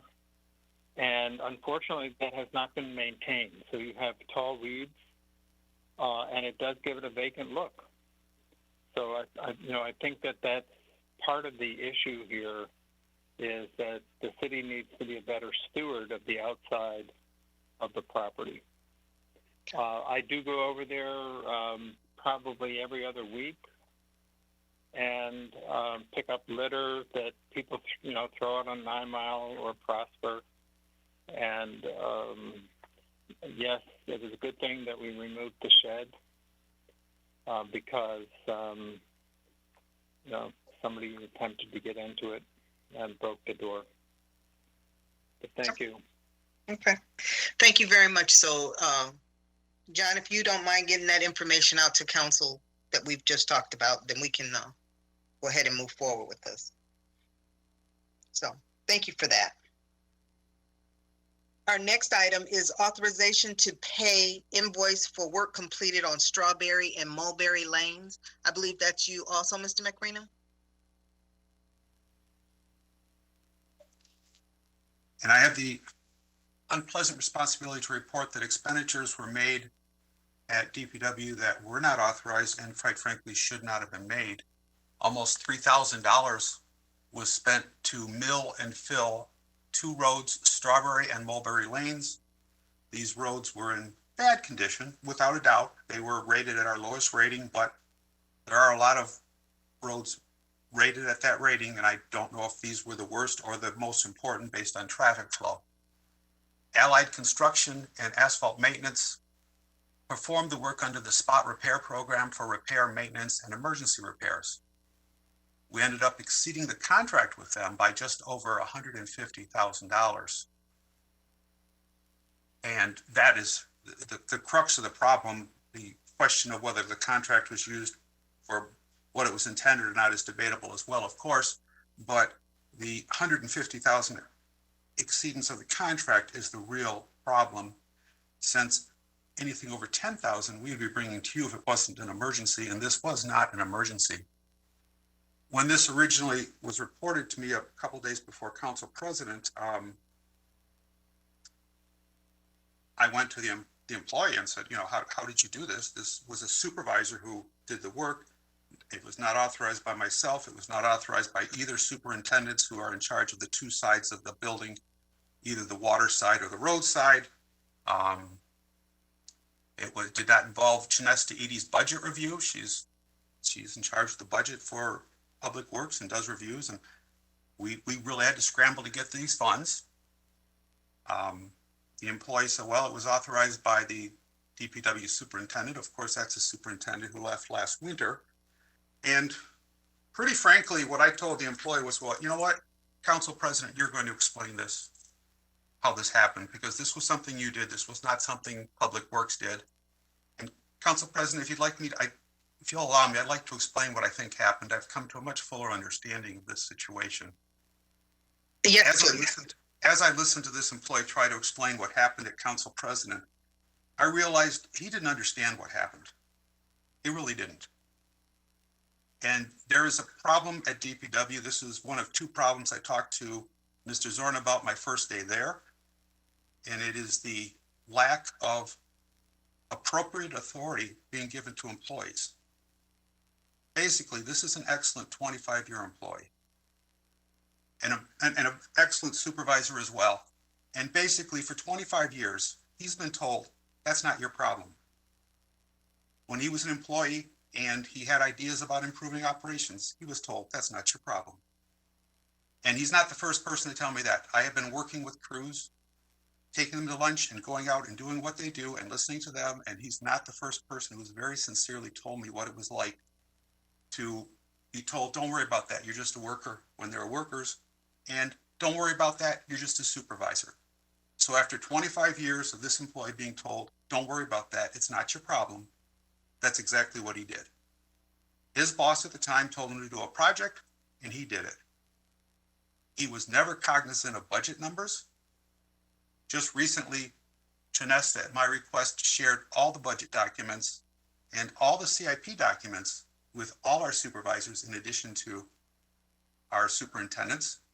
And one of the comments I received was, thank you, we were never given this before. We never knew what this situation was, and we feel very good to get this and actually have some hand in how the operation is run. If you don't mind, I'd like to contrast this with a employee who is empowered, a supervisor in another department I work with. I came to him, I said, we need to make these expenditures out of your side of the budget. And he said, whoa, you can't take my budget and gut it like that. There's things we need. At first that caused me pause, but really that's just what we want. We want our employees to be empowered, especially our supervisors, and to have them say, that's my budget. And that's what is lacking at DPW. That's what's been lacking at DPW forever. This is not an employee problem. This is a systemic problem. And it's not even, I don't think it's even understood by people who have been in charge of the department, because when they took over, they said, I'm going to fix this. And what they fixed was that they were not listened to. So when they ran DPW, they were listened to, but actually it perpetuated the problem for all the other employees. So I will tell you, this will not happen again, but I'm not going to tell you it won't happen because I'm going to stay on it. I'm not going to tell you it will happen because whoever is eventually permanently put in charge of DPW will make it not happen. I'm going to tell you that because every supervisor, superintendent, and employee of DPW will be empowered and have the authority and responsibility for what they're doing. And one of the things I've seen since I've been there is that has never happened. It's an important thing. It's necessary. I believe it's how the city makes sure things are run. I believe it's how we make sure that our employees are the most satisfied in what they do. But in the meantime, I do have to report to you that we made this expenditure. I had already talked to HR about discipline, but honestly, I don't believe it's appropriate. I believe we just reaped what we sowed for decades at DPW. I'm not sure if this is the first time this has happened. I think it's the first time that someone's come to you to report it. And I assure you, I always report anything I find inappropriate, but I have a hard time. I actually apologized to the employee for putting him on the spot at council president. Because after I heard him, I realized what the real problem was. I'm certainly ready to answer any questions anyone has. Thank you for that, Mr. Macarino. That's very moving and a lot of information. Thank you. Council, I'll start with you, Councilman Hoskins. Well, thank you. Well, this is interesting. I don't know what to say to this. How are we going to ensure that this doesn't happen again? Well, one of the ways that this happened was that an employee was told to do something, and he did it. Yes, the person who told him to do it left, but the project was delayed. It was put in place. But this employee, this supervisor, had no idea what the budget ramifications are of this. And like all supervisors, he was not privy to that information and not held responsible to that information. So I assume that if the management at Public Works had stayed in place, he would have realized there was not adequate funding for this project and put the stop to it. But he wasn't. He didn't empower his employees to have the right skills, knowledge, and abilities. And as a result, this happened. We are going to change the mindset of Public Works. We are going to empower the supervisors so that they actually understand the budget. And once you have that authority, you have the responsibility and will be held responsible. That's a difference. And if I stated that was a $3,000 paving project, I'm sorry, that was a $300,000 mill and fill. That's why we went $150,000 over budget. I just realized I think I might have stated that wrong. This was a pretty good sized project. And I'm not saying that the roads didn't need to be worked on. They needed the repairs, but we need to stay within budget as well. And that is something that we are going to work on. That is something we're changing at DPW. We're not going to count on one person to be running DPW and making sure everything runs correctly. Obviously that didn't work, and that's just not the way to run any organization. I don't have any more questions. Okay, thank you. Councilman Mandelbaum? I'm just glad that we're, based on John's speech, we're starting to empower the employees. I think that's the proper route to go, and that we're correcting some of these things. Other than that, I don't have any questions. Thank you. Thank you. Councilwoman Banks? Thank you. Yes, I would just like to say thank you for working with the supervisors to help them to understand the budget side of the projects and to empower them to basically understand the entire process. I can attest that the roads on Strawberry and Mulberry were absolutely terrible and have been for several years. Personally, we walk and ride our bicycles there a lot, and it got to a point we couldn't even do it because the roads were just so bad. So it's nice that they're done, but I'm sorry to see that it happened this way, but it sounds like we're taking a negative and turning it into a positive, and hopefully, the supervisors, like you said, will be empowered in any future projects. So thank you.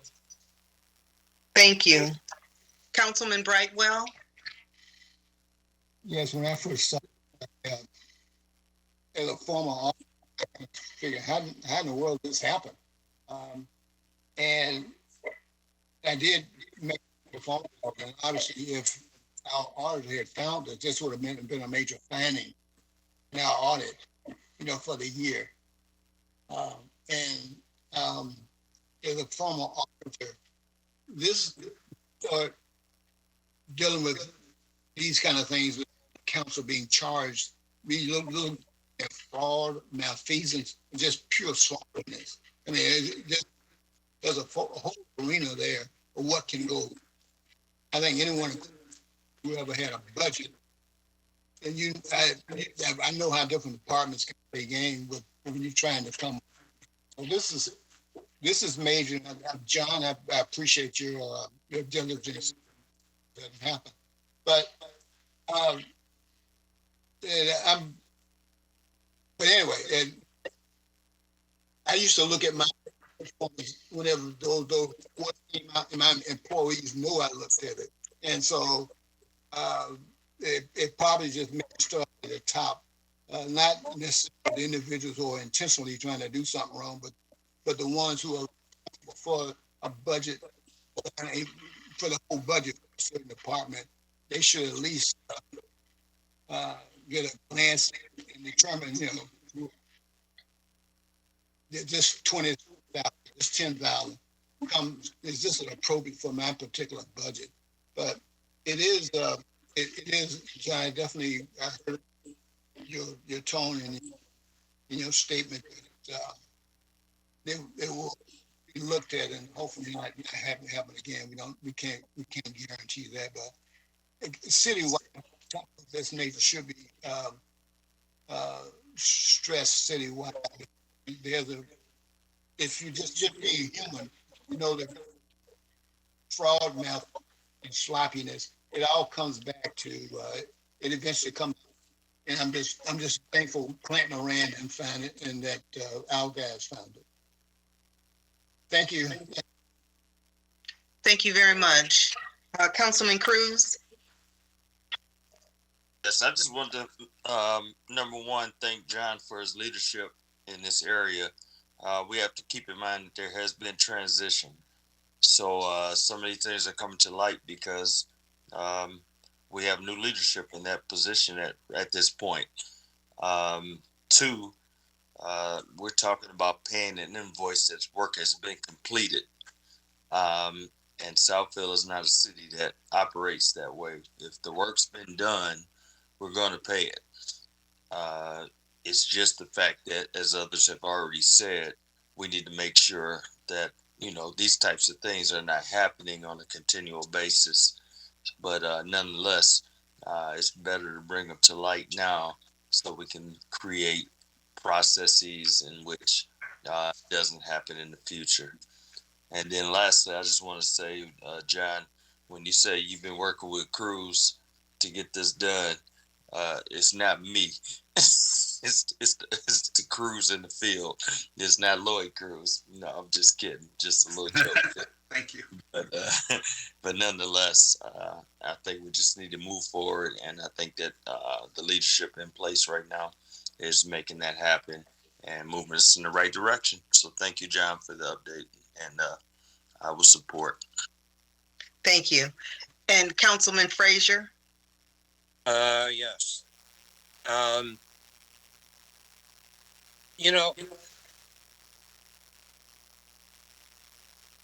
When I heard the explanation, it was someone that had been working here for 25 years, and for all that time, if there were any questions, it was just go ahead and do it. That's not your it's not your problem. We'll take care of it. Just go ahead and do it. I can't imagine that a $300,000 job wouldn't have had some engineering prints that he would be working by. And if he didn't have any, how did he get the job done? And why wasn't a question raised? Well, at least where are the prints so we know exactly what we're supposed to be doing. So it sounds to me more like, rather than a problem with not following the boss, but a culture problem. And and I would be, if it pops up in one department, should we take a look at the culture in the city? Are we doing things sort of haphazard?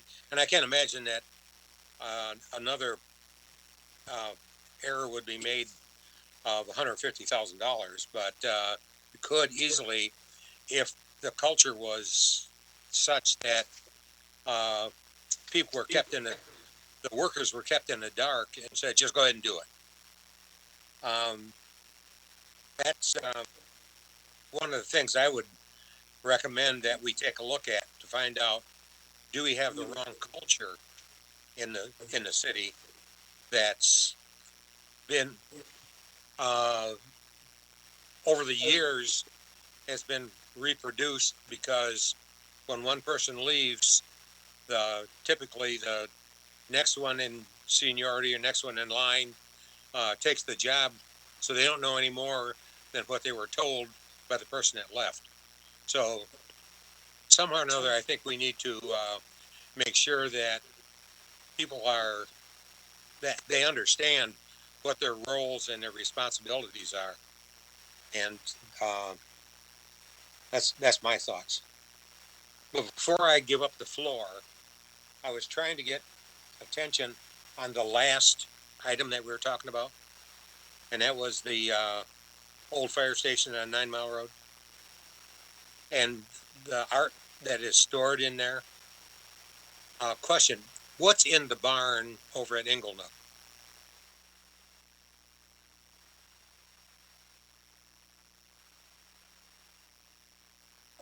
Council President, if I could, Yes, please. I apologize, I did not make this clear. This was simply a mill and fill. It was grind up a few inches and put them back.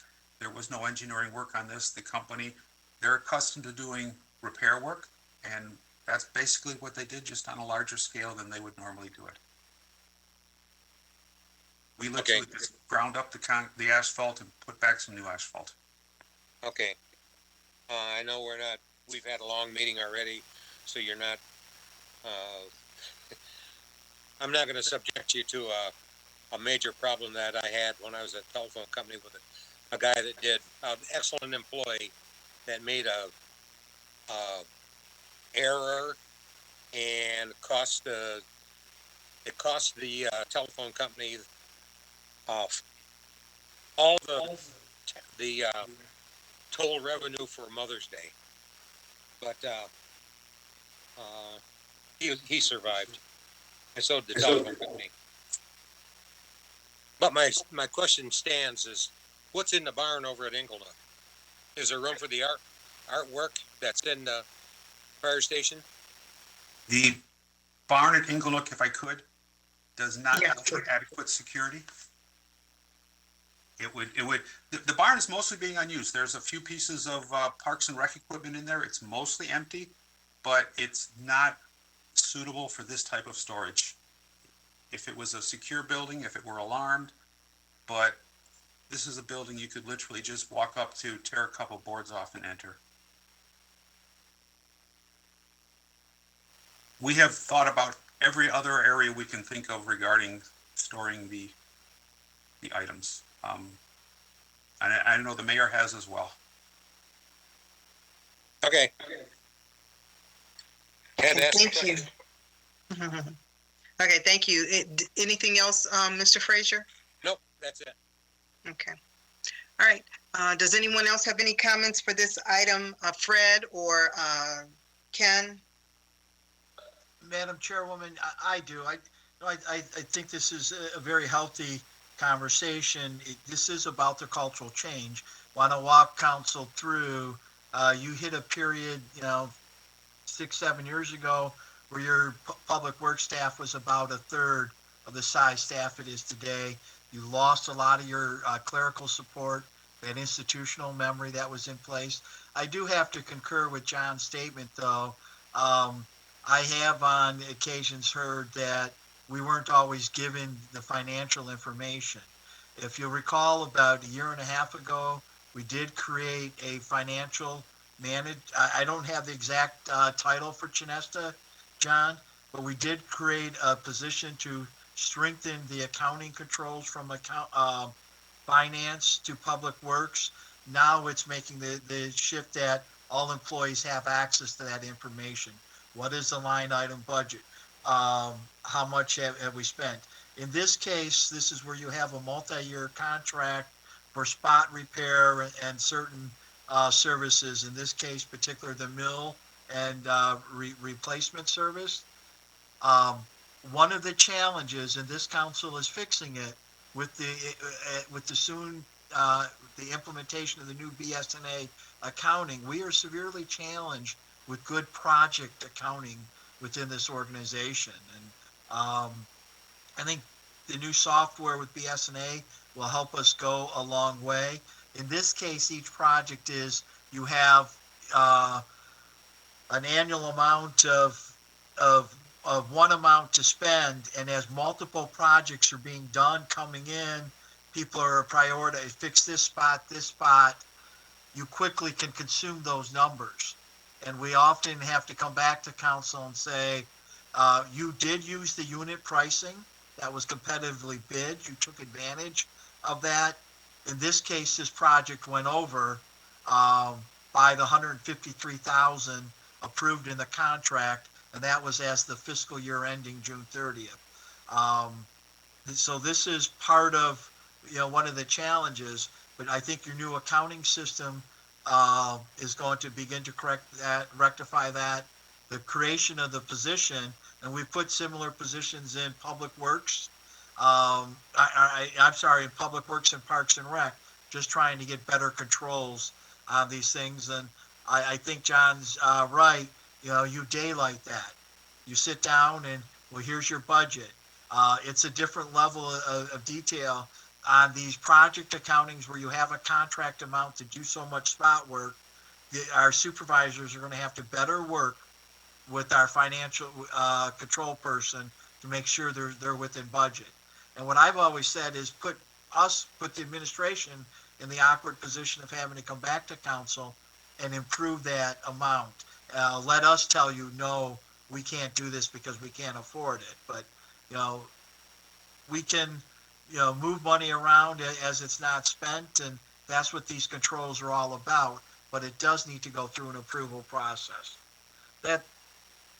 I just wanted to share that with you. Thank you. Thank you. Okay, so it's a general consensus of council to move this to the consent agenda on July 19th for us to approve at that time. All right. If there's no other conversation, we'll move on to the next item. Item number 6, preliminary discussion regarding the ODD rezoning, mixed-use retail and self-storage at 29200 Southfield Road. Good evening again. This is Planner Crode. Can we go to the next slide, please? Next slide. This is a discussion item only for a proposed conversion of an existing office building to a self-storage facility that will also have mixed-use retail and redevelopment with a climate-controlled self-storage component located within the North Southfield Road corridor sub-area on the east side of Southfield Road, north of 12 Mile. Next slide. This is the existing conditions of the site. Next slide. The zoning is currently OS, office service, and it is in the ODD eligible area of the North Southfield Road sub-area. Next slide. And this is an image from Southfield Road looking eastward towards the existing office building. Next slide. And with that, I believe we have Mr. Andy Klein and his team on to take you through what they're proposing to do. And then I'll be happy to answer any questions that the council may have after their presentation. Mr. Klein, are you available? Or one of your colleagues to take over the presentation? It is me. It's Neil Ganshorn, also from Rand Construction. Hi, Neil. Hi. I can talk through it, and then we can look at the photos and plans after that, if that works. Yeah, just ask for next slide when you're ready. Sure. Yeah, I can just keep it on this one for a while. Again, my name is Neil Ganshorn with Rand Construction. I appreciate everyone's time on the council today for allowing us to present. The existing building is a 40,000 square foot Class C 2-story office building that's functionally obsolete. It doesn't have an elevator. It's only 10 to 15% occupied. It was built in the 60s. So the redevelopment of this site and the replacement with a modern, energy efficient facility will be a significant upgrade to the immediate area, and it's going to reduce the overall number of functionally obsolete buildings in the city. So the redevelopment as planned is a 3-story mixed-use development with retail storefronts serving local residents and a state-of-the-art self-storage facility.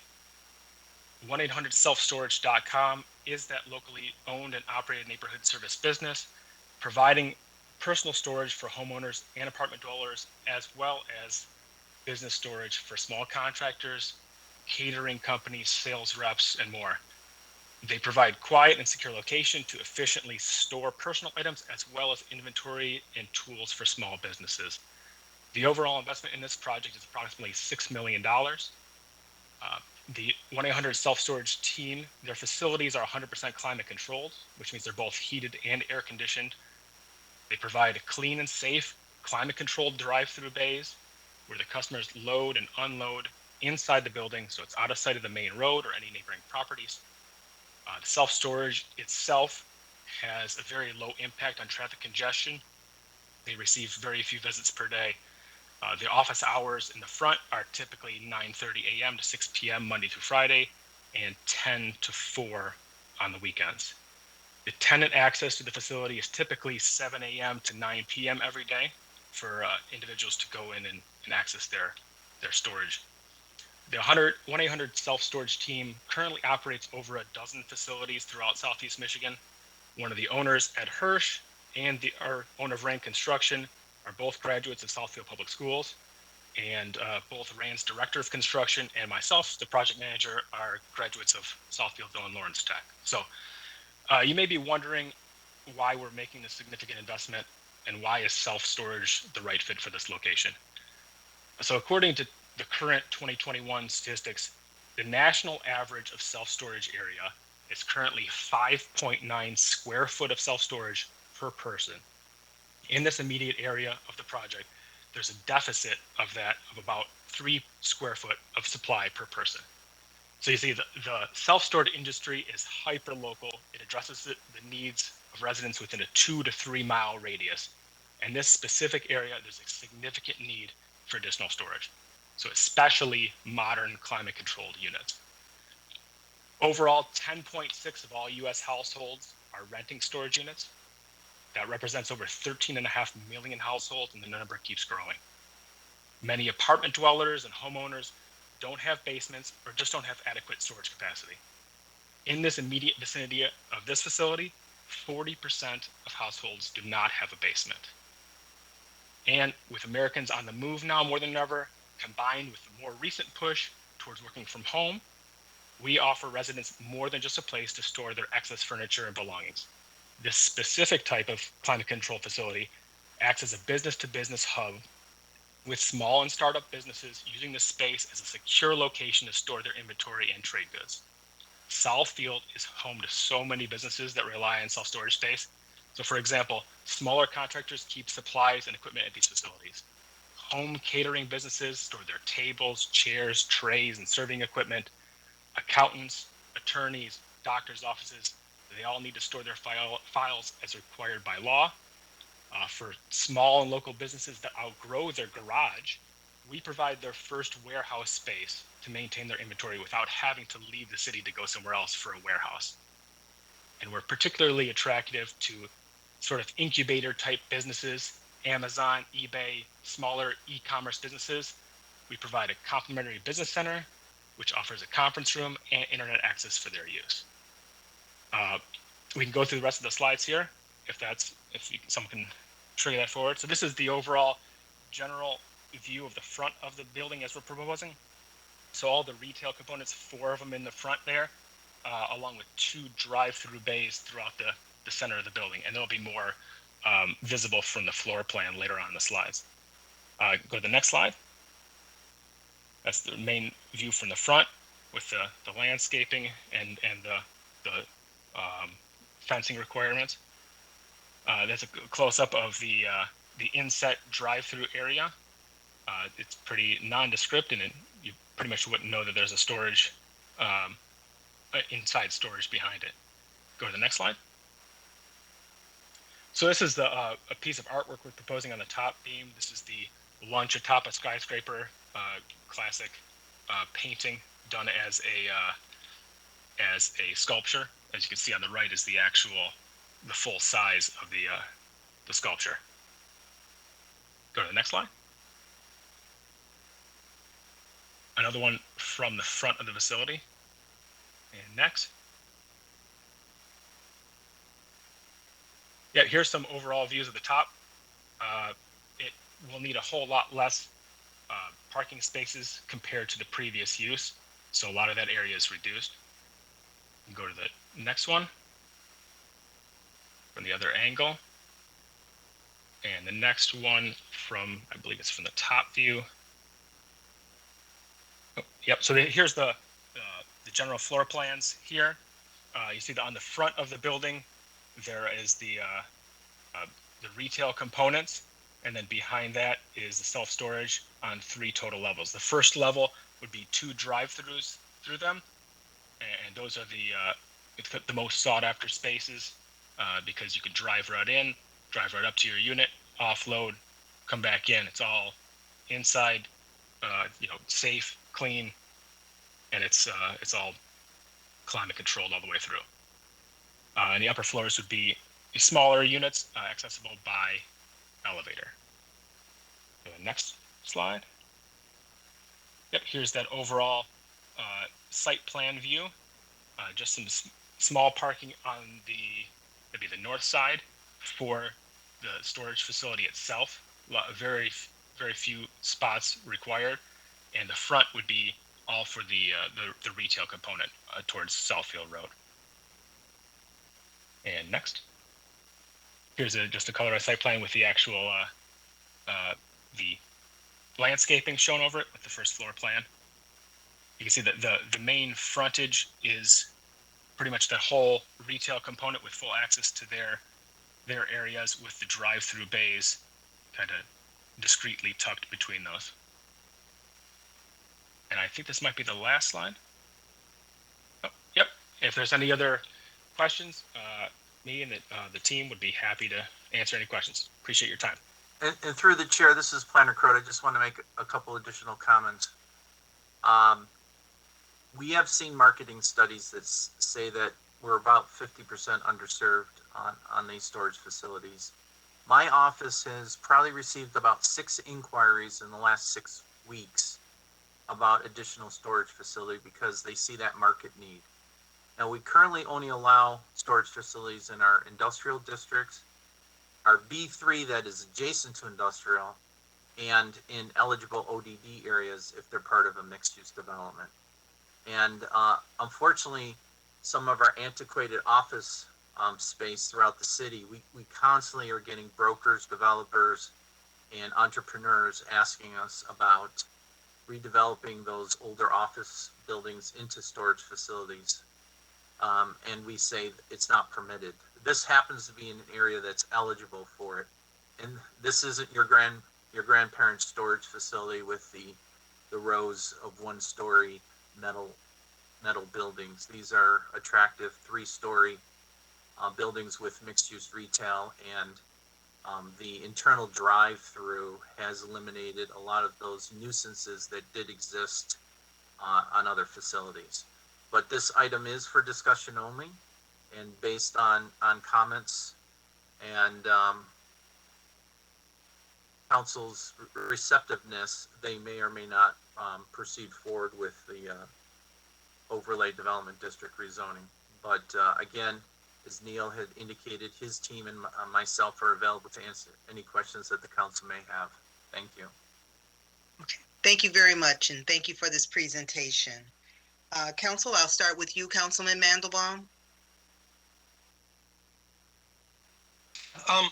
Terry, I know that when this came to us, the same lot came to us a year or two ago.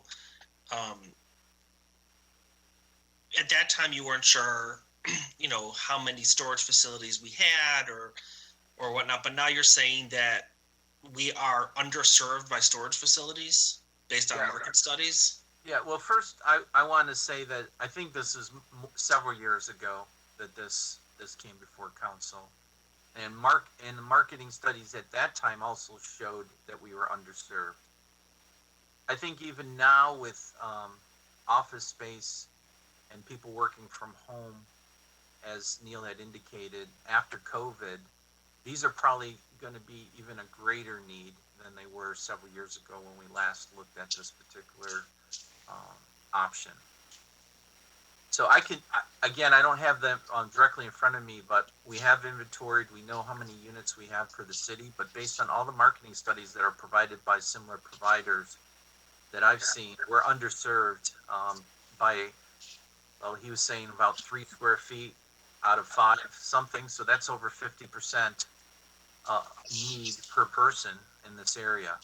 And again, it's the small businesses that are utilizing this space, as well as the number of residents who don't have basements or other storage facilities.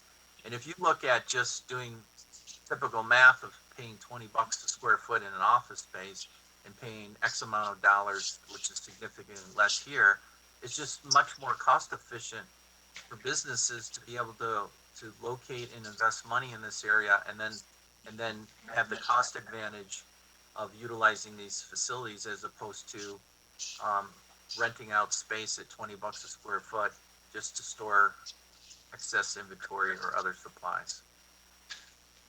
Okay, and I may have missed this, but this is also going to be a drive-in storage facility? Right, so all the access to all the units are internal. First floor would have immediate access on the first floor drive-through.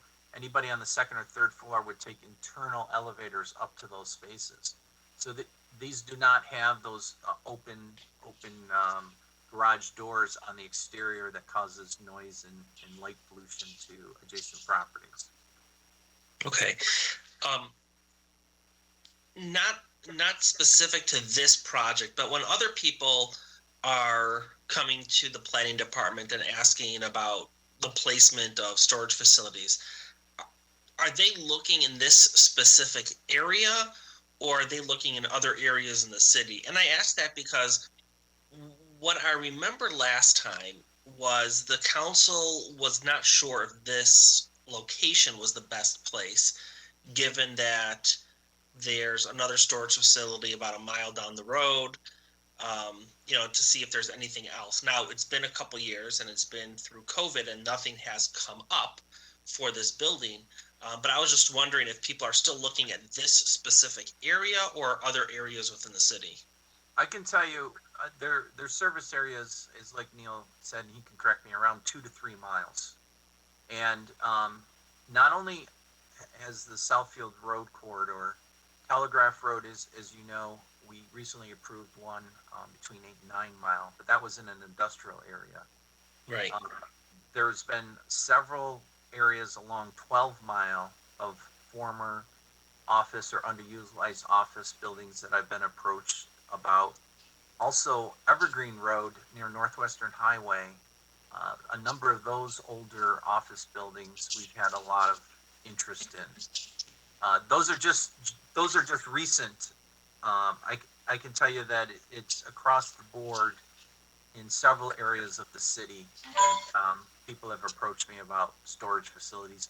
And for many reasons, those facilities don't have the proper zoning.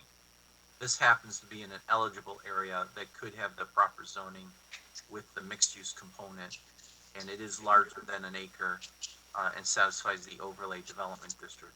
And even though there is one just up the street, there's still a need in this area for surplus need for storage facilities. Okay. Those are all my questions. Thank you.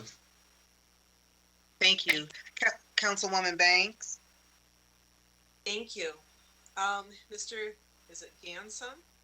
I thought you made an excellent presentation. I personally agree that there is definitely a need for storage of this type, especially in our city. Also, I challenge you to try and find an area in Southfield for outdoor storage. I think we also are in desperate need of outdoor storage. We've talked about this before.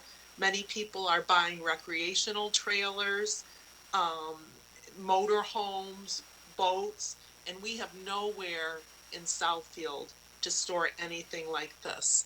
And I'd also love to see some type of outdoor storage. I mean, people have to go to Waterford, Commerce, far out to store vehicles because there's just nothing here in Southfield.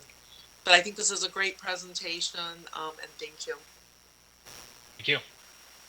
Yeah, we are getting quite a bit more from the construction side, at least. The outdoor storage is definitely growing all the way from Monroe all the way, up past Flint area. So there's definitely a bigger push to that, and I can, pass it along to the owners that there is a need and a desire for more outdoor. But I think there's also a definite need for what you proposed here indoor. And I think if this project is approved by council, the location and everything, I think it'll be very, very successful. Thank you. Thank you. Councilman Brightwell? Yes, I do recall this project from a couple of years ago. I was just wondering whether or not it was 1 year or 2 year, but I do remember the artwork.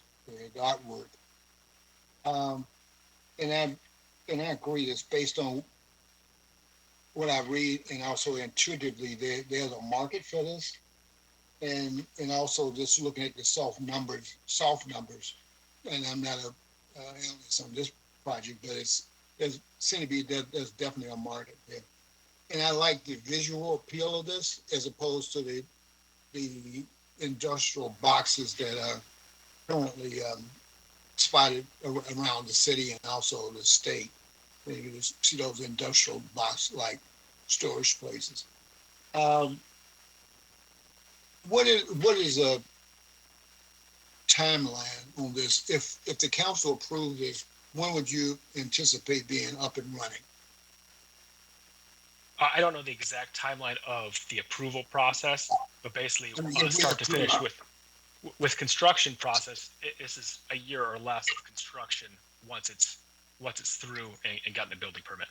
If I could just add that if he were to submit an application tomorrow, it's approximately a 3-month planning zoning approval process with the council if there's no hiccups. And then you're saying less than a year for construction, so about summer, fall of next year. Correct, Neil? Yeah, if we could be started, I mean, it kind of, you have the end of the year where it might not be worth starting in the middle of the winter. You want to get your foundations in, yeah. Yeah, so if we don't start by the end of this year, then definitely if it's spring or summer next year to start, then you'll be open in spring of 2023. Okay. And I think that location is an antiquated location. I think this is an attractive building for that location. And I do like the landscaping. There's not much landscaping there now, I believe. Is that correct? And I think there's 5 existing taller trees in that area, but that's about it. It's just by requirement from a long time ago in the 60s. Okay. All right. Well, those are my questions and our comments, and I like this project. Thank you. Thanks. Thank you. Councilman Cruz? Thank you, Madam President. One of the questions that I had was, when this is built, where would the entrance be on the first level? Will it be right off of Southfield, or will it be in the back? So the entranceways into the drive-through bays are right off the front. So you'd enter the same way as if you're parking for one of the retail spaces, but instead of parking, you just go directly into the building. So the outlet would be on the back side. Okay. And how do they get in there? I mean, is it a remote? Yeah, typically it's just like a key fob type situation with a door that would open kind of like an accordion door vertically. Instead of something that rolls up, it's usually got a kind of parts, bifolding door kind of parting. Okay, I got you. So it's all pretty well automated. And then, so there's elevators going to be in there, so that means that people that are not on the lower level will have to transport their whatever it is they're storing through the elevator process. Yeah, that's correct. There's and the plans will show it as well. There are ways to enter the building just from the parking spaces that are up on the north side. So for people who are actually parking and just carting their stuff in, or even carrying their stuff in, they'll be able to get in and walk directly up the elevator. So there's a safe amount of space on each one of those drive-through bays to be able to walk on either side of them. Okay, gotcha. Okay. And like I have no problem with this really. Not, but I'm looking at the map right now of Southfield right off of 12 and Southfield Road, and it just seems so congested. Um, was there a traffic study done or anything, or do you feel that you need one so that people can get in and out safely? Because I think that's one of our areas we have a lot of accidents in. So the actual storage component really provides extremely low traffic. But the only thing that would be getting people in and out would be the retail spaces, and definitely it would be about the same as it would be for that whole office space that's currently there now. So I don't think there would be any increase in traffic really, and the retail spaces. I don't intend for them to be something that's a high throughput drive through type retail space. It's a come in and shop types prospect. Gotcha. All right. Thank you, Neil. No further questions, Madam President. Thank you. Councilman Frazier? Yes, I have some comments. Can anybody tell me what the tax benefit would be to how much taxes do these storage units bring in compared to other businesses? Mr. Frazier, this is Planner Crode. We can get that information or an estimate from our city assessor about if they decide to move forward with this project. The reason I bring that up is Southfield is landlocked, and we're built border to border, east and west, and border to border, north and south. And it's not going to be long, and maybe it's already past that time, that we're going to be known as the city of dollar stores and storage spaces. And every time one of these storage spaces comes up, it's taken land that we can't afford to give out at a low tax rate if we can get a higher tax rate of benefit by having a different kind of construction there. So I know it's a nice looking building and modern and everything else, but every place you look, it's either a dollar store or a storage space. And why don't we let the people that want to build storage spaces go to some other city to build their storage spaces while they're building $400,000 houses or businesses that bring in more money. So I'm not for this. That's my comments. Okay, thank you. Councilman Hoskins? Thank you. I think most of the things I had questions or concerns about have been addressed. I know particularly with Councilman Cruz. I mean, he brought up the traffic issue in that area. I mean, it's not this storage facilities, fault or anything. I just know in that area, I mean, it's tough. Good luck making a left turn out of there on the Southfield Road. I think Councilman Frazier also brought up just that the amount of storage spaces too. I know that there, as it was just stated, that there's a need for these, but I think we try to be aware that we don't want to be the land of dollar stores and storage spaces. And so I think, I hope maybe someone can answer this for me. Are we making sure that that's not the case? This is Planner Crode. Again, we put a limit on the number of dollar stores when we saw that was an issue. And we know that there's a deficit of storage facilities, but you can't look at these storage facilities in a vacuum. These storage facilities help support small businesses. And again, we can differ on the economics and the best repurposing of some of these sites, but I believe Neil indicated that the existing office building is a Class C, outdated, 50% occupied. And in this particular case, they're willing to invest $6 million. And I will be interested, and I will follow up with the city assessor to see if there's a net gain or loss. But I think we have to look at that this would be supporting additional housing and additional businesses for this particular use. And as Ms. Banks had indicated, there is a need for RVs and outside storage. I think those should be located along our 8-mile corridor where it's more of industrial use. But this is, I think, in a very attractive 3-story building that would fit well within that corridor. And between 12 Mile and 13 Miles, the Southfield Road has been one of the hottest areas for redevelopment.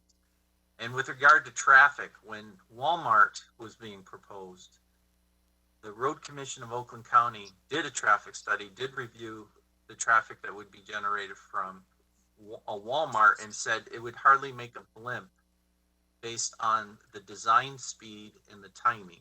Now, we all know that there is traffic congestion and it is difficult to turn left, but as you guys know, the levels of A through D are still acceptable traffic levels of service, and I highly doubt that this would make any noticeable impact at all on the existing traffic. But all of those are good considerations and should and will be addressed should they move forward with the ODD process. All right, that's all the comments that I have. Okay. Thank you. I have a question. Do we have a slide showing the inside of the parking lanes? I'm just trying to get a visual of, so is it 2 or 3 when you're coming in?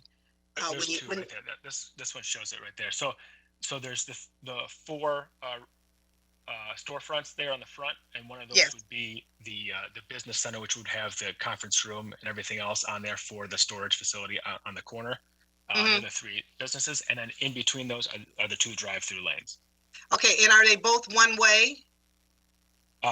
Yes, I believe they're both one way, even though I think they're sized enough for it to be a typical 2-way traffic, because they're 20 foot, and I think it's 24 on the inside, which leaves typically a 2-way traffic on an actual roadway is 24 feet. So it's one way all the way through, but it gives enough space to be able to walk on either side safely.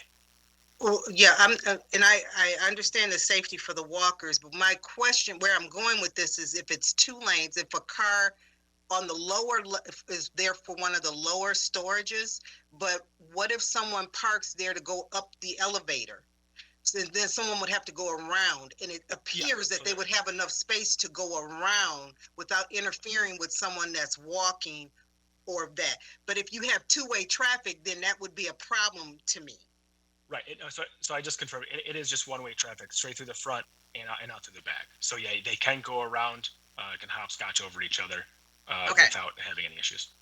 Okay, that was my concern, because if you have 2-way traffic, then that wouldn't work in my mind. Okay. All right. I don't have any other questions, so this was a good discussion, and Terry, we'll give it back to you, and hopefully our comments helps. Yes, thank you. So the development team will take all your comments and questions under consideration, and if they decide to move forward, they'll need to submit an application, and council will be part of the final approval process, and we will keep you posted on whether or not they submit. They'll have to go through the department review, planning commission review, recommendation, and finally council public hearing and authorization. Okay. All right. Any other comments from anyone on the line at the moment? The city administrator or the mayor?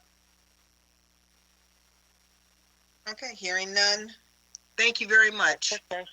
Quick question. How many actual storage units are proposed? I didn't catch that if it was said. It's a total of all 3 floors, a total of 813 units. Obviously, the lower floors, I think there's 89 on the first level and 300 and some on each of the other levels up above. So some of them range. Some of them are 5 by 7. Some go up to 10 by 20. So a bunch of different sizes. All right. Thank you. Thank you. All right. Thank you very much.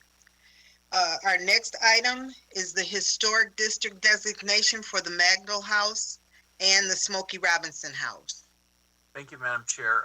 We have Planner Bryce on the line that will take you through the process and preparation for your hopeful consideration at your next council meeting. With that, I'll turn it over to Planner Bryce. Thank you, Terry. Good evening, council. So as Mr. Crode mentioned, this is only a study item. This is in reference to two properties that are for historic district designation. So as a reminder of this process, I came before you August and October of last year about these properties, and at those meetings you provided authorization to go forward with a study. So we prepared a preliminary report, and it was posted for public review. And then the Historic Advisory Board held a public hearing in conjunction with the Planning Commission. So right now we have the final report. We're bringing it back to you, and it is up for enactment at your next meeting of the 19th. So with that, next slide, please. I know that some of you have heard this before, but I know there's been a change in the council membership. So I'll just go through the two items very briefly, if that's okay with you, Madam President. Absolutely. Thank you. So the first item is PHDD 20-0001, which is the Magnell House. So this is on the southwest corner of Melrose and Hollywood. It's a 1930 English Tudor single-family residential home. What makes it unique is that it was built in a Permanent style. It's a third of its kind in the Detroit area and the first in Oakland County. The Permanent style took factory and large-scale industrial techniques and applied it to home building. So that includes concrete floors, steel joists, things that are very sturdy, built to last a long time. So this house was built in 1930. It received a lot of fanfare in the local news. Unfortunately, the Permanent style did not truly blossom due to the Great Depression and World War II, but it remains a very unique home in Southfield history. It's recently been restored. Next slide, please. Here's a little closer up of the property. It's on that southwest corner. Next slide, please.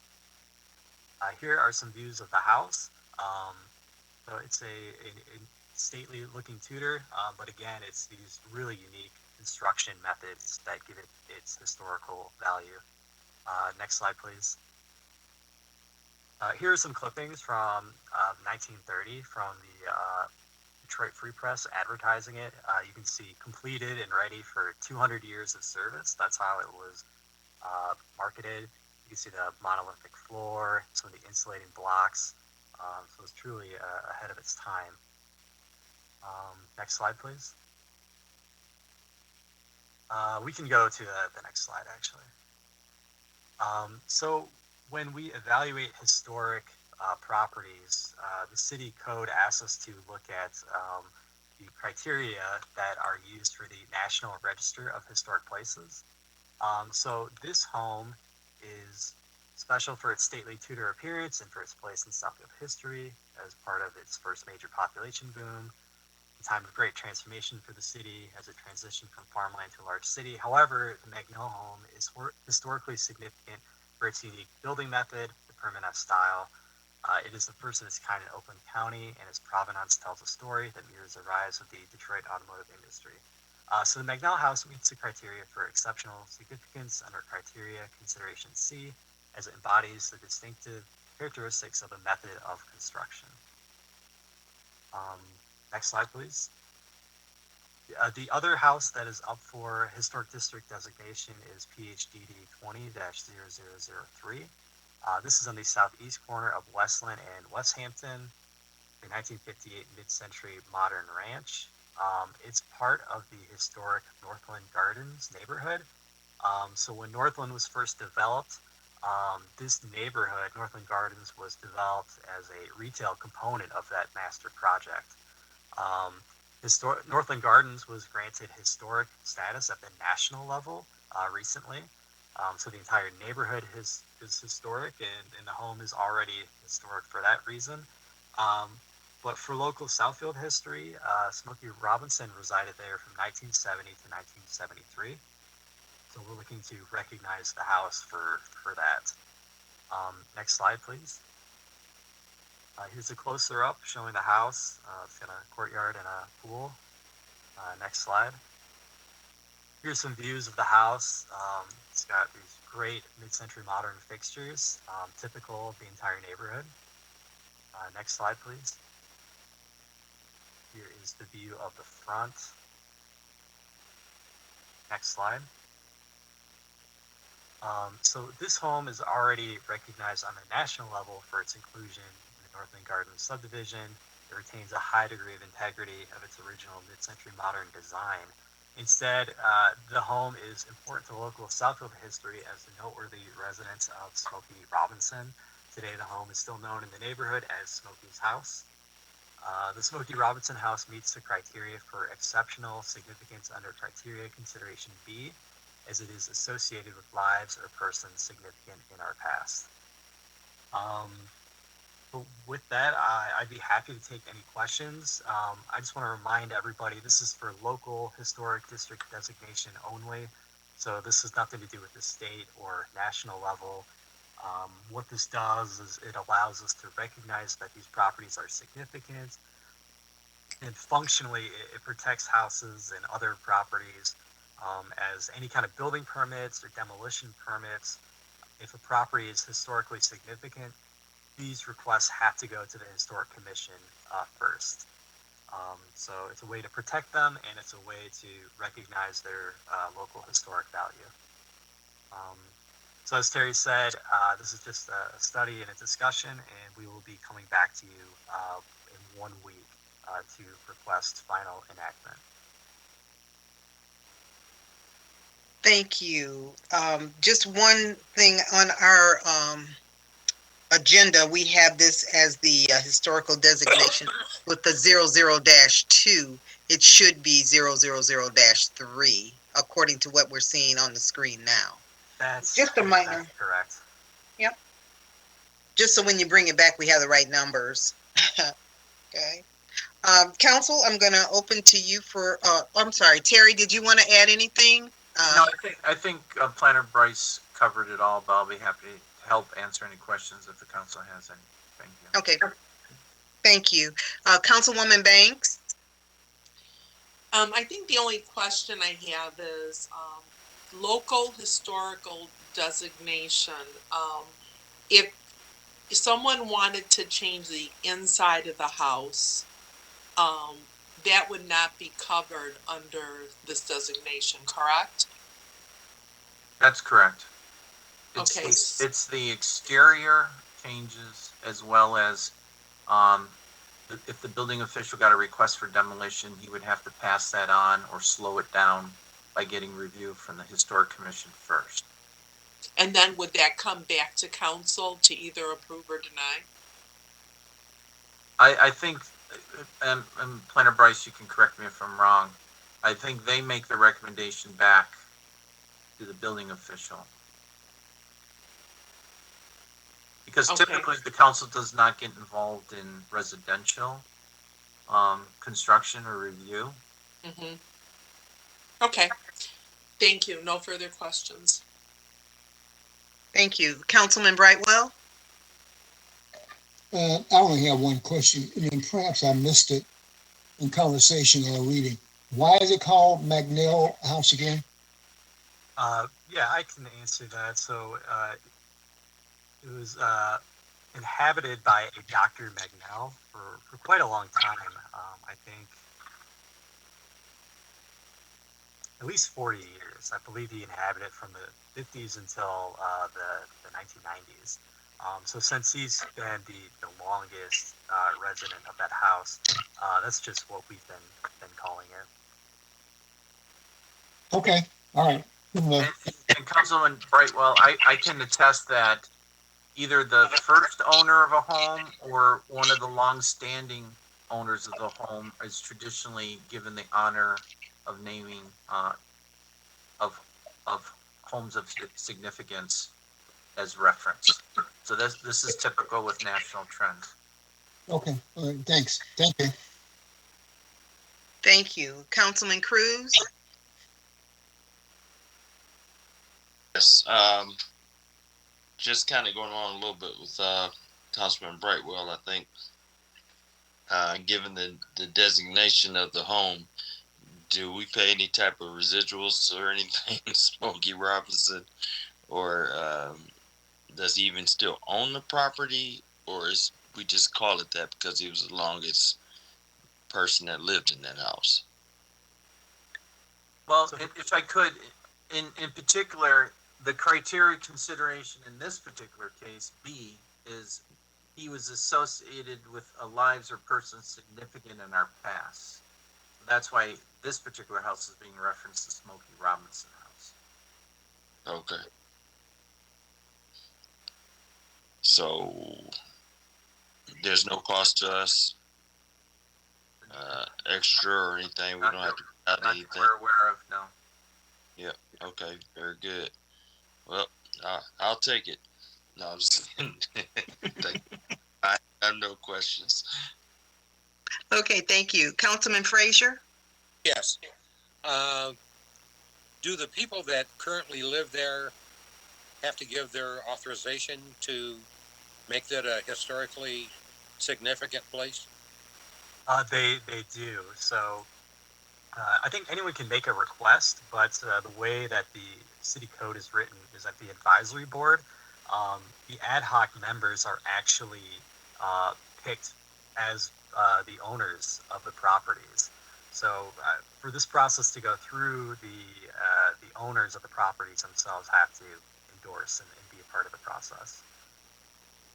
So we do the research and then go up, knock on their door and say, do you realize that Smokey Robinson lived here at one time and we'd like to make this a historically significant house? Do you agree with that? I mean, I've dumbed it down a lot, but is that... In a way, yes. I think the owner of that house, she was well aware of it. I think, today it's still known in the neighborhood that was where Smokey Robinson lived. And I think she's quite proud of that house. And historic district designation, it doesn't happen often here in the city, but I think there's been a push to try to recognize more properties. And she heard about the process and she was very interested. So she, reached out to us to get this started. Oh, okay. So it's not like we went over there and said, we would like to make this a historically significant house, and by the way, you can't change anything. So I have no other questions. Thank you. Councilman Hoskins? No questions for me on this. Thank you.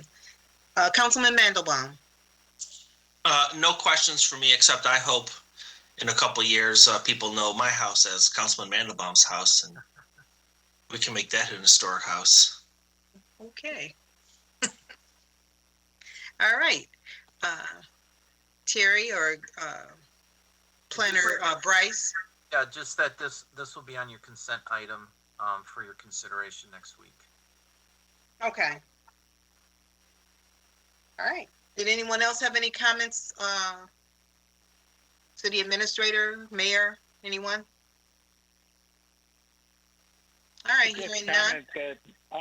I would just comment that the owners of both of these properties requested this and submitted the information regarding the history of the house and put it through the process.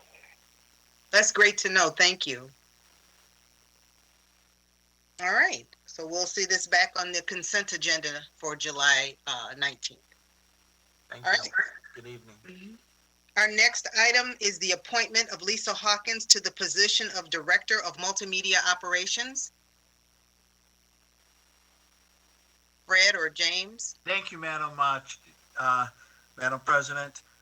This evening I am requesting that council appoint Lisa Hawkins to the position of multimedia services director. Pursuant to the communication within your packet, Ms. Hawkins was appointed as the cable operations manager in October 2007. She's been an employee of the city since July of 1985.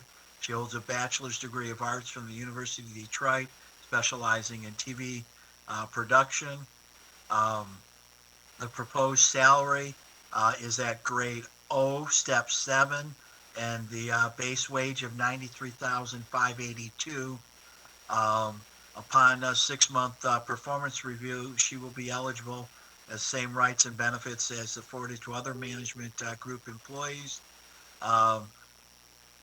This will result in a savings estimated at 23. The increase is an amount of $23,325, which will be funded through a reduction in overtime within this department. Happy to field questions, Madam Chairwoman. Okay, thank you. We'll start with you, Councilman Brightwell.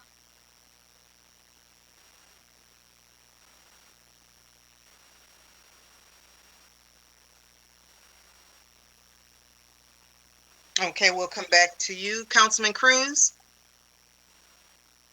I have no problems with this. I suggest we move forward with it. Thank you. Thank you. Councilman Frazier? Question, has the job been evaluated as a director job? I'll let Fred answer that, but yes, James and Fred both did that. James, you want to comment on that, or? Are you sure? Councilman, are you referring to a evaluation that was by the Hayes study? Hay or similar? Yes. No, sir, it has not. Thank you. Madam Chairperson, we did evaluate the position based on other comparable communities of similar size.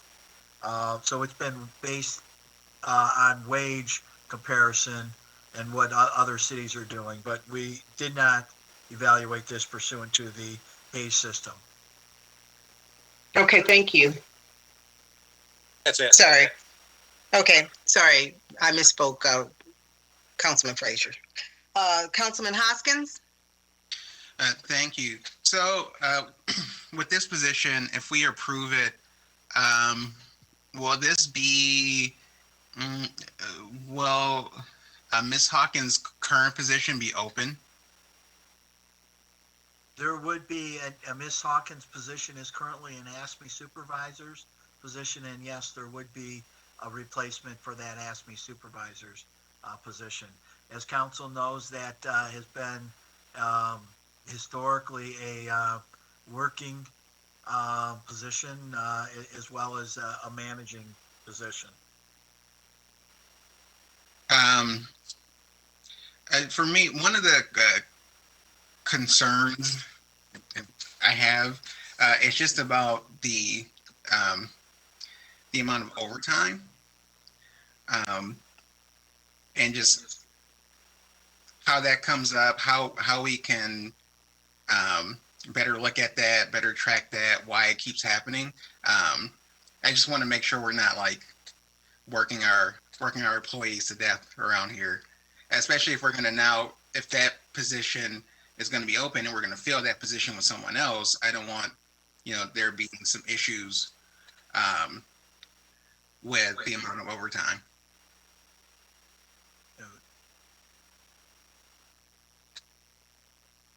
Noted. Overtime has been a concern. This is I've been here 13 years. It has been an issue the entire time. with the director's position, there is no overtime for this position.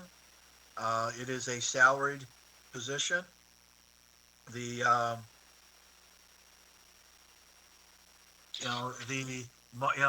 going to say it. Most of the overtime in the department is driven by, events coming up, and we have a certain minimum level of production to meet on a routine basis. That is, in a non-COVID environment. I want to emphasize in a non-COVID environment, televising cable meetings, planning, and ZBA. We've historically have had a staff of 6 people and a large group of non-career employees. The non-career employee pool has dwindled some. And then we currently have a staff of 6 people. And we Fred, have, if I may, yes, James, please. there's a staff of 11. There's Okay. 4 full-time, 6 part-time, and then when you add in Lisa, it comes to a total of 11. And how many, So, James, how many positions are vacant right now? I'm not showing vacant positions. I'm showing just the filled ones. I will tell you the staff was 17 employees last year. This year it's down to 11. Okay. We've gotten rid of some of the vacant spots that were sitting there.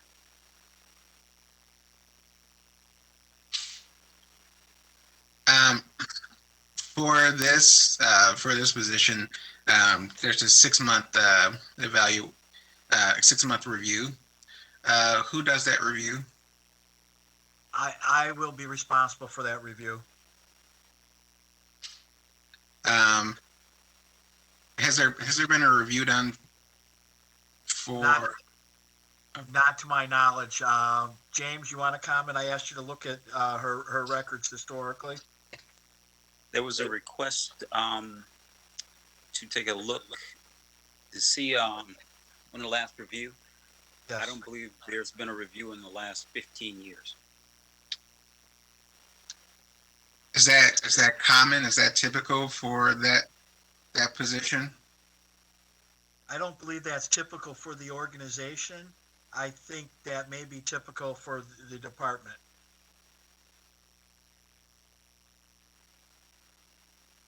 Huh. Okay. I don't have any more questions at this time.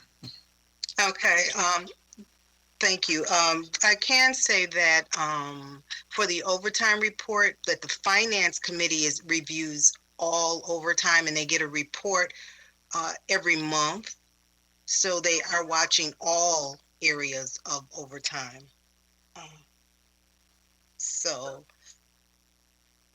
And I don't know if, James, if you said you don't have any of the vacancies with you, but I do know that the cable department has lost some people due to death, with Mr. Groden, and then there was Joanne, who was left. So there, and Sarah, I know of 3, and I know that there's an upcoming retirement. Yeah. So that would be 4, but I do know that you're posting for some positions as well, so. We're posting presently for producer directors. And is that for the person that's retiring, probably?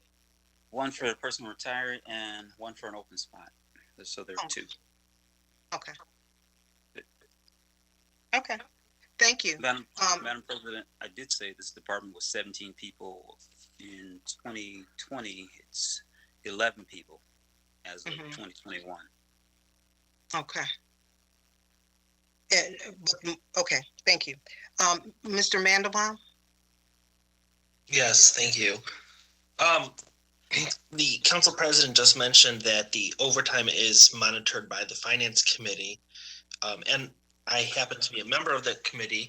And one of the issues we've had is the amount of overtime in the cable department is not necessarily proportionate to other departments. But I guess the question is, this position will eliminate overtime, but then will the person who takes over the supervisor position start claiming that overtime?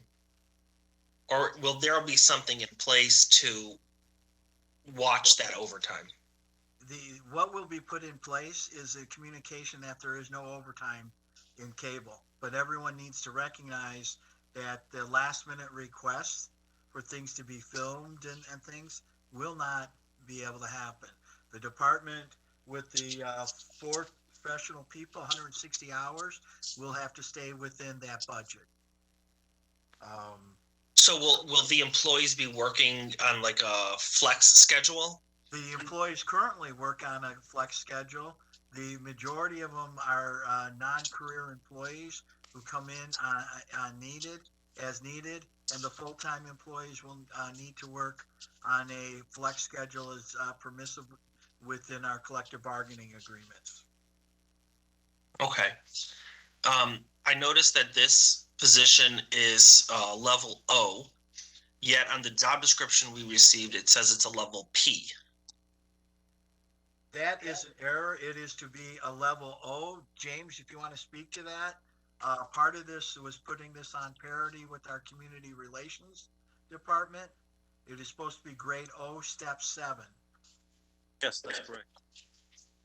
Okay, so there's just a typo in the job description. That's correct. Yeah. Okay. Now, in the past, I know Councilman Brightwell has mentioned this many times about having a study done as it relates to city staffing positions and salary positions and things like that. Is there a reason that this is a new created position without going through that exercise? So currently, we are doing a wage and comp study. We have an outside firm. They're going through the process now. We just sent them over more information regarding the employees and their base salaries. And the next thing you'll see is a survey that comes out to the employees asking them about what they really do and what their job really is, so they can start building the positions. But this position has not been evaluated yet. No.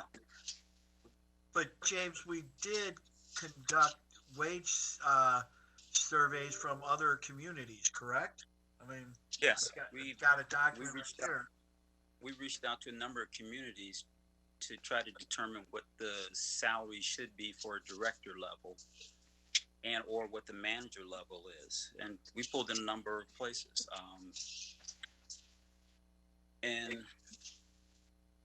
And that was part of the information that was forwarded to council. Well, since you mentioned it, the information that was forwarded doesn't seem that it seems that in general, our cable department is, I don't want to say top heavy, but has more employees and has higher salaries than some of the comparable communities. So I guess we can agree to disagree on that, but in this position, what will change from the functions now as a manager versus a director?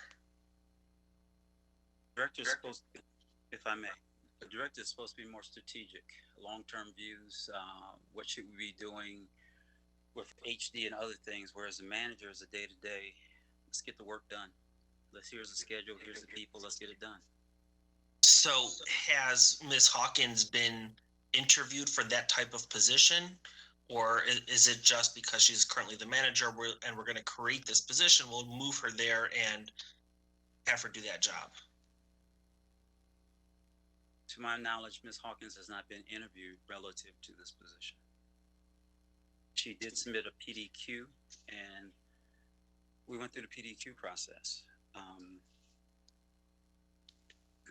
And the PDQ process warranted making her a director with more responsibility? PDQ process took into account some of the other items that she listed as doing. And that warranted this director position? Councilman, this is the result of that PDQ and discussions with administration.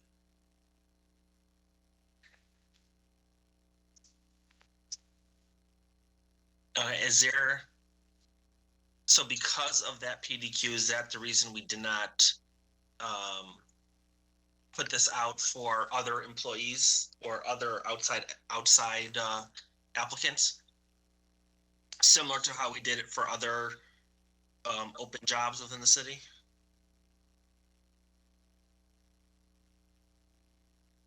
Councilman, I cannot say that.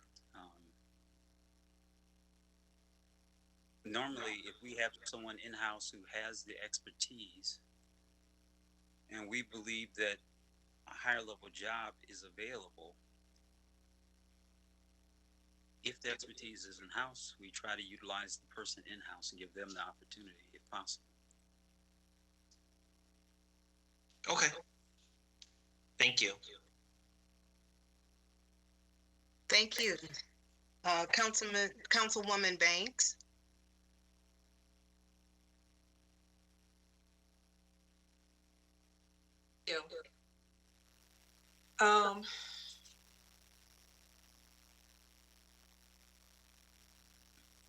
I'm kind of surprised that no evaluation has been done on this person, and I believe it was in over 15 years. And as Mr. Zorn stated, it really is not typical for the organization. I think it's really important that we stick to this wage and comp study report that we've been talking about for maybe it's like 3.5 years. I would like to see the outcome of that report before any other appointments are made. And what's troubling me is on January 25 and February 8th, council asked a lot of important questions. And someone was supposed to get back to us with the reports, and we never received anything. And I remember one question in specific was, let's see, it is regarding the department. And I thought that there was going to be a study to see what is the long-term goal of this particular department.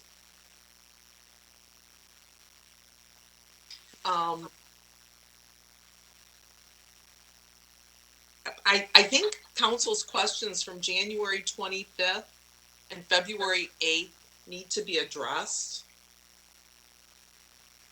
And actually, I'm going back to my notes, and it was the finance committee that they said they were going to refer this to for a 5-year budget forecast as far as the whole sustainability of the department. So I think there's other questions that we need answers before we can even consider,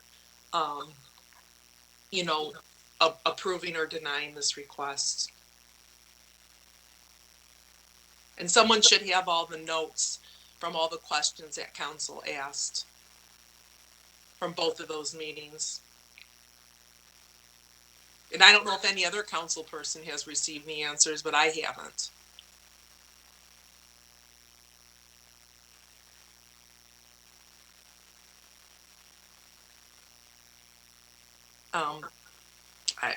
I don't have anything else to say on this item. Thank you. Okay, thank you. Councilman Brightwell? Yes, I obviously had problems with the mute button before. Mm-hmm. And back from up the dates, I was going to ask about the dates. we discussed this about January, February. Why is this coming up now?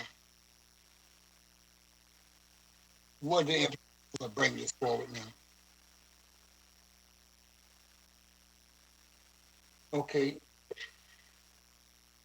The next is someone talking, I can't hear.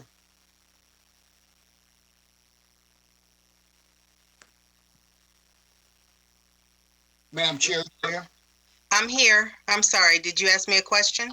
No, I thought someone was talking and I was trying to figure did we have a technical blurb?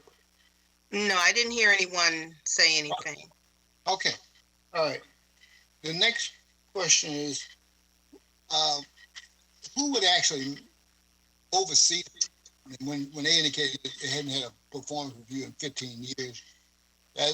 That's who will actually oversee this department and make sure that it is functioning as desired for the city, more in its favor as opposed to an employee favor?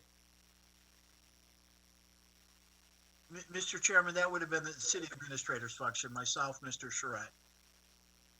Okay. Okay. Well, on a going forward basis, it would be your responsibility to manage this department to make sure it's doing what the city needs. Is that what you're saying, Fred? That is correct, and I welcome comments from council people who what's not happening there. I have my concerns, and I believe I've expressed them just to some of you. But if there's something in that more you'd like to see, or what the functions and the task of the department are, and I use that terminology pre-COVID. And council meetings, planning, ZBA, sports events are being recorded, video promotions are being done, news stories for public works, those things. So I welcome those comments. Okay. All right. The next question, I got two more, but this one is technical. We have an account number there without a nomenclature associated with that account, and obviously that's horrible for me to see, given my financial background. So what account is that? And I was situation with public works before, but I don't want to. So what account is that? Councilman, that should be the account from cable for salaries. Okay. Let me, Madam Chair, I'm gonna make a statement. Councilman Stanton. On a going forward basis, anytime I see anything that has an account number without a nomenclature, I'm just gonna vote no on that because of the potential for malfeasance and fraud and all that stuff. We just start throwing account numbers. That doesn't make sense. I thought I spoke about this over the last 4 weeks of meetings or something. So to see it again, it's just really disturbing. But anyway, so can someone tell me my first question? Why is this coming up now? I can tell you it was because of the PDQ, and I do believe this has been before us before for various reasons. It wasn't completed, but it's not a new thing, and it's a restructuring of the department. The person is currently doing the job the way I understand it. It's just bringing the person's position in line with the title of what they're currently doing. There has been no complaints about the work or the job that the employee is doing, and this is just putting that in line with that. And as you know, I've been a big push for getting all the PDQs completed. It's been a long process, and I think it started when James first came. It was even before then that PDQs were not being processed. So this is like one of the first that was received, and it's like the last one I think that's left to be completed. And after talking with Fred several times, he feels that, it's time. And I totally agree that we should complete this PDQ and move it forward.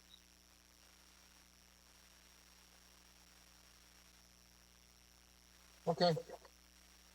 Madam President, this is James Meadows. May I address the issue with the evaluations going forward? Yes.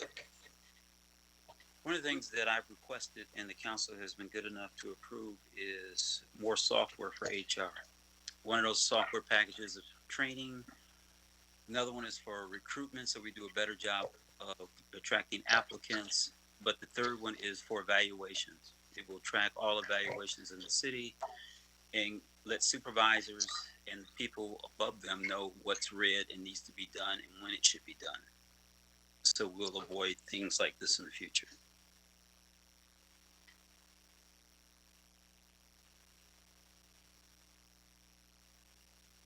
Madam, if I Yes. could, Councilman Yes. Cruz, Mm-hmm.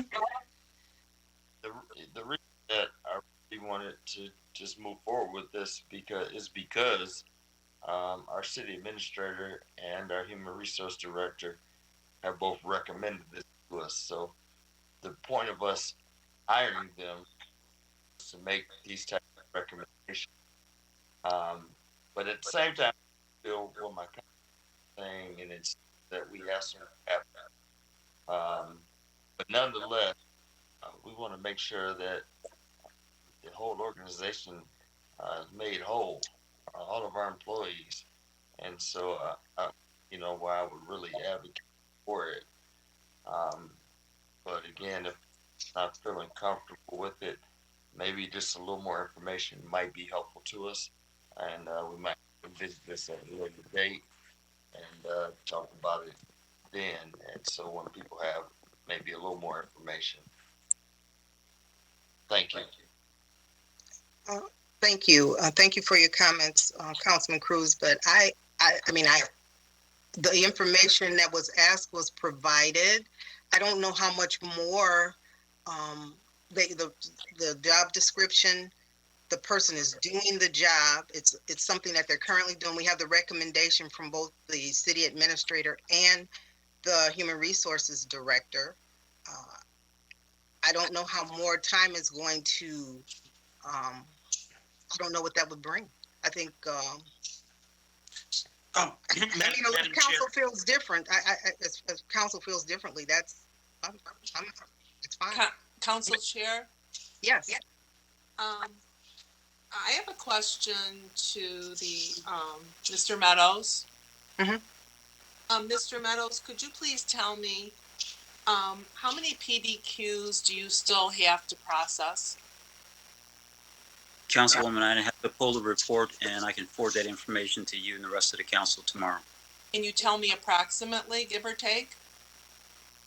No, ma'am, I could not. It'd just be a guess, and I'd rather see the report and give you clear, clean information. And then, I thought that we were holding back on all PDQs until the wage and comp study was concluded. Is that not correct? My knowledge, the majority. I'm sorry, Fred. Did you want to answer that? No, James. Okay. So, Councilwoman, to my knowledge, the majority of PDQs, the ones that have not been completed, we are holding to take a look and see what comes back in wage and comp. There might be one or two that's being pushed right now, just because of the circumstances. Okay. And then, is there a reason why council has not received answers to the questions that were asked at the January 25th and February 8th meeting? And we don't have to answer that right now, but I just like to say to the council, I think that it's important that those questions are answered so that we're all comfortable. I would like to know how many other PDQs are out there still pending. And I've got it I noted in one of my meetings that we discussed that until the wage and comp study was performed, we were not going to look at these PDQs. So, Mr. Meadows, I'm not sure what the two are that you're discussing right now, but and you don't have to respond back, but that's just my concern. Thank you. Madam Chair, Yes. this is Council Mandelbaum. Based on what Mr. Meadows just said, it again raises the question why, if we're waiting for others, why are we singling this position out? The other comment. I'm sorry, this to me, and please correct me if I'm wrong, Fred and James, this was the PDQ caused the review, but this is an appointment for a job that's already being done. It's more like the restructuring.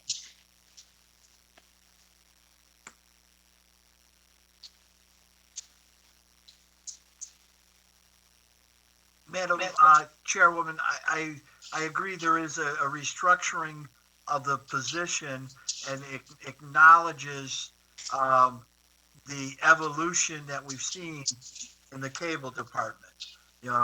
15 years ago, there was just cable 15. Now there are, multiple formats that media is shared with and put into it. It recognizes that, and that we're messaging in multiple video formats, and trying to work with the city to provide a more unified message. Madam President, if I could. Yeah. Yes. This all seems very convoluted. It's very anecdotal, and I don't feel comfortable moving forward with it, even though I initially said that I would. One of the questions that I heard from our colleagues, I think were very valid, and I think we do have a stronger approach to this and any other appointment moving forward. Again, I'm not saying I'm totally against it, because I'm not, but to have the data behind it to support it, I think would make us better leaders in the city and what we're doing.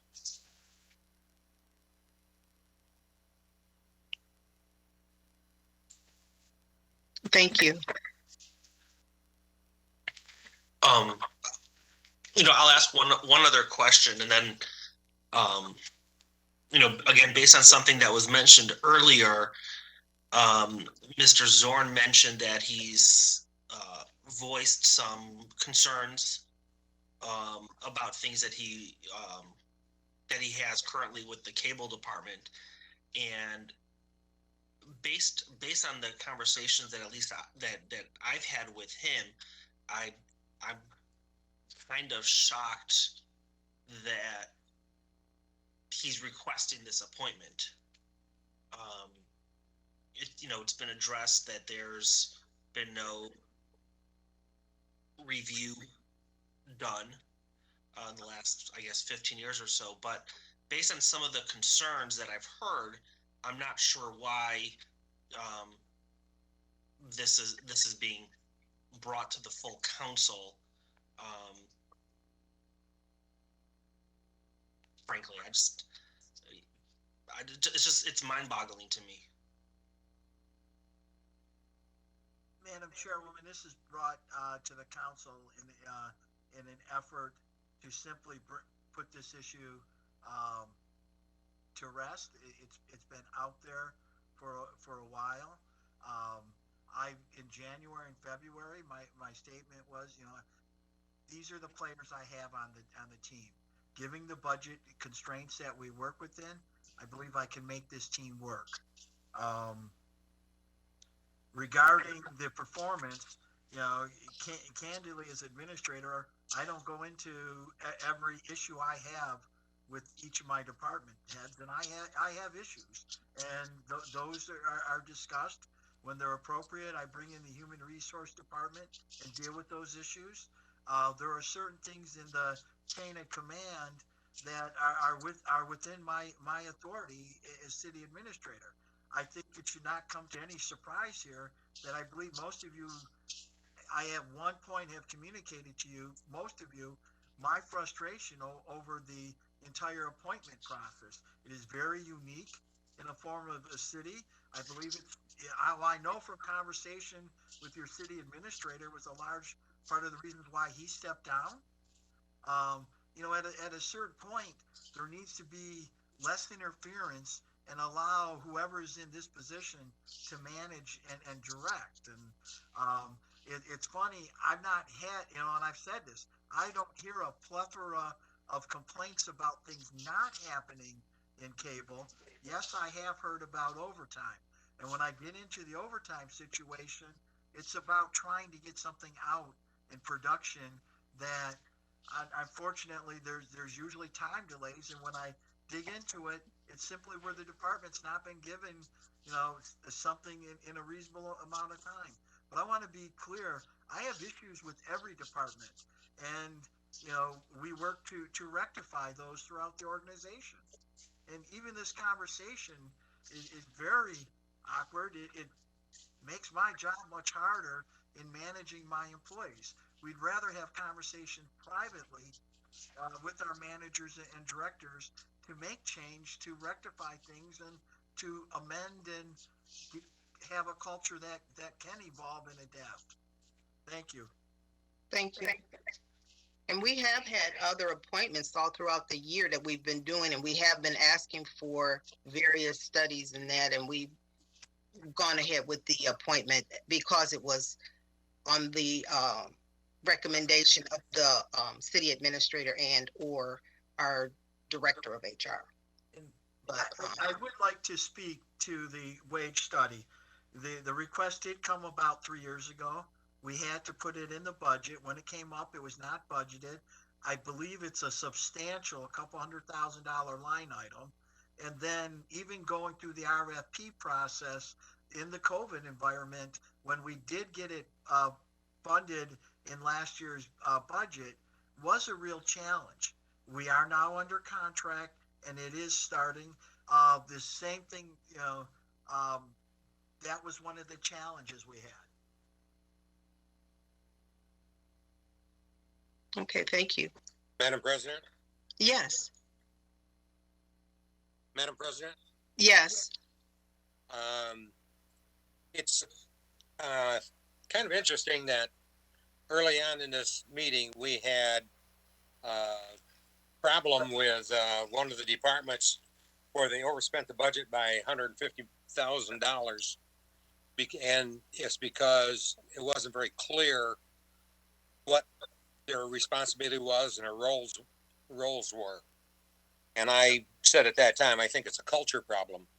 And now we're talking about very similar type thing. And I heard in this conversation that, well, they're doing a job as a director right now because they have the job description. My contention is it's never been evaluated. So how do you know that they're doing the job as a director? So it seems like something needs to be done to check the culture and get the culture straightened out in this organization so that we don't go through these embarrassing kinds of conversations. And I think it's kind of an embarrassment that we have to have this conversation like we're having it. But frankly, if the person is actually doing the job as a director and the amount of overtime that's being accumulated during the year, but the job of director pays $93,000, I think that person would be the first one to come in and say, don't change anything. I'm happy the way it is, because now they're making way more than $93,000 if they're doing a job, but we don't know if they're doing a job. That's all I have to say. Thank you.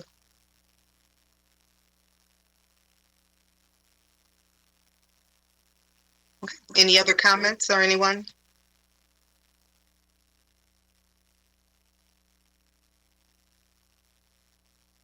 Okay, hearing none.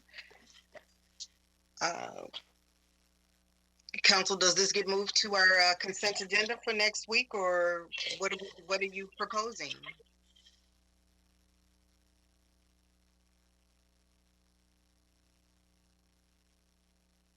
Councilwoman Banks, I personally, and I'll say it again for the third time this evening, I would like council's questions from January 25th and February 8th answered.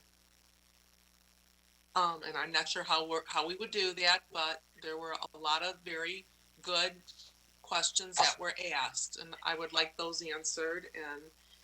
And I would like to see how many PDQs are outstanding.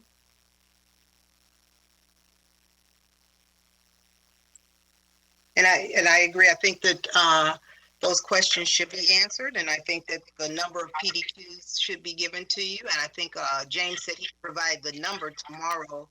The questions, I don't know who would answer those, probably administration and HR together. Can you tell us when you would be able to prepare and give us answers to, the questions once you pull them? I don't know. I can't speak for your time.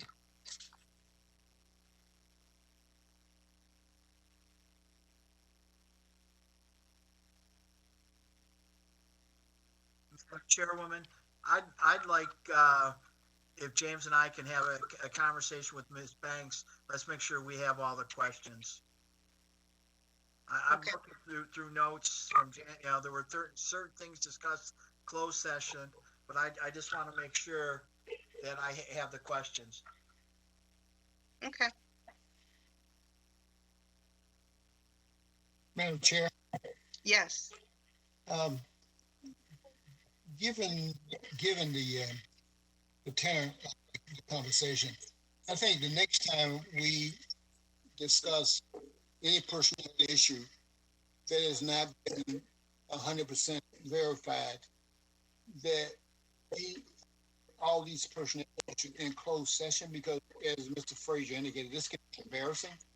And I do know that it's just better to have this kind of conversation in a closed session. So on a going forward basis, with your pleasure, any personnel issue that might be contentious, it's best to just hold them in closed session.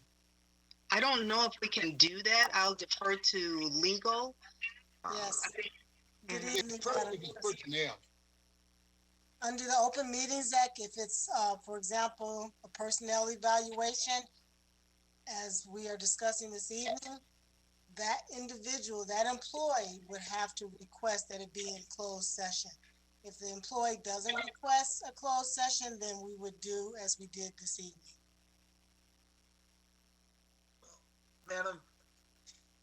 Madam Chairwoman, this is Administrator Zorn. This is my request to requesting council's action for an appointment. It is not an employee evaluation.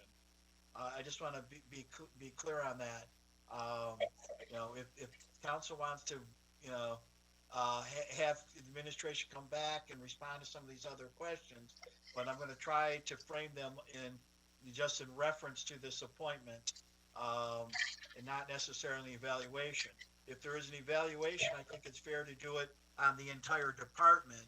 But as been noted, I'll have a conversation with HR and legal, and we will conduct an employee evaluation. Okay, thank you. So council, what's up before us is the appointment of the position to Director of Multimedia Operations. The request comes from our city administrator and our HR director, and we're being asked to move this to the consent agenda on July 19th. So do we need to take a vote on this, or can we just move this to the consent agenda like we did the other items? Council President? Yes. I'm very confused. You had a lot of questions asked tonight. Mm-hmm. And you've always been very good at, we need to get our questions answered. How can we move something forward when we don't even know what the answers are. I don't understand. And The then, question- one of our colleagues said, if she's never been evaluated, how do we know if this person is capable of the position? And Never had an evaluation. If I may answer you, Councilwoman Banks, I'm basing my request upon the job that I see her doing. The reason that I'm saying we should go or vote on this one way or the other is because it's the request that's coming from the city administrator and the HR director, whom we know are doing their job. And this person reports to the city administrator, so he would know whether he's given a review or not, that the person is doing the job. Based on what he just said, he didn't get any complaints about the job is not being done. So that's why I was asking. And I do feel like we should get answers to all of the questions. And I did state that. And I asked them if they would provide those answers, as well as the questions the number of PDQs. And I asked when would they be able to provide those questions, and they said they wanted to see the questions again first. And I think the questions are based on administration and how it's being ran, not the person that's doing the job. But again, if we want to vote in whatever council wants to do, I still feel we should always get the answers to questions that we have. I strongly believe that. And that for me has not changed. Okay, I'm gonna try and make this easy. I would like to I would like to do a Rule 10. We do that tonight? Okay, if you make the motion and somebody support it. I would like to move a Rule 10 to consider the appointment of Lisa Hawkins to the position of Director of Multimedia Operations.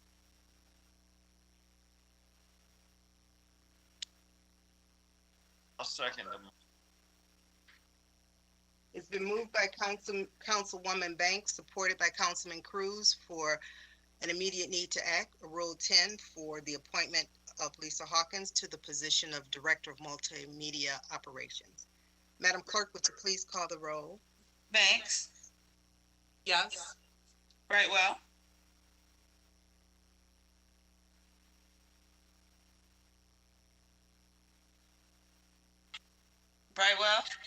Yes, on the Rule 10, yes, this is Brightwell. Cruz, Yes.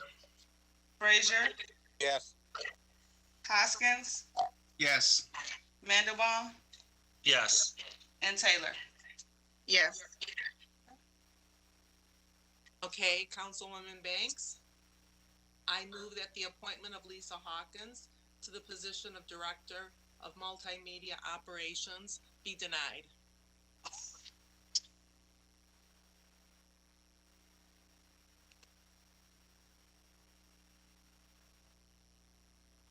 I don't think she can do that. Why? I think you gotta, we just went through parliamentary procedures. I think when you offer a motion, it has to be in a policy, but ask our city attorney. We can vote it down. It is presented to us as what they want. But I could be wrong. I could be wrong. Can we get a legal opinion on how it's to be worded?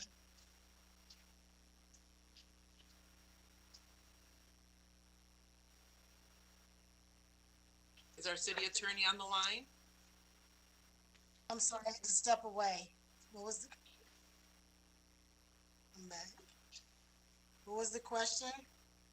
A motion was made to deny the appointment of Lisa Hawkins to the position of Director of Multimedia Operations. So my understanding is that we weren't going to be voting. It was just going to be more of a consensus to move it to the consent. We did a Rule 10 and it was approved.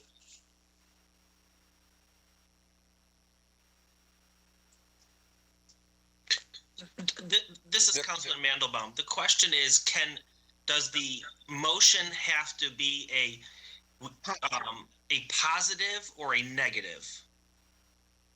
So, for example, the motion was made after the Rule 10. The motion was made to deny the appointment. Is that an acceptable motion, or does the motion have to be for the appointment and then it would be voted down? It would be voted down. You would if you're making a motion, it's either all in favor or not in favor of the appointment. But the motion that was made, the motion that's currently on the floor that was made, was to deny the appointment. Is that appropriate? So, okay, so there was a motion in the negative. Okay. Correct. 1 second here.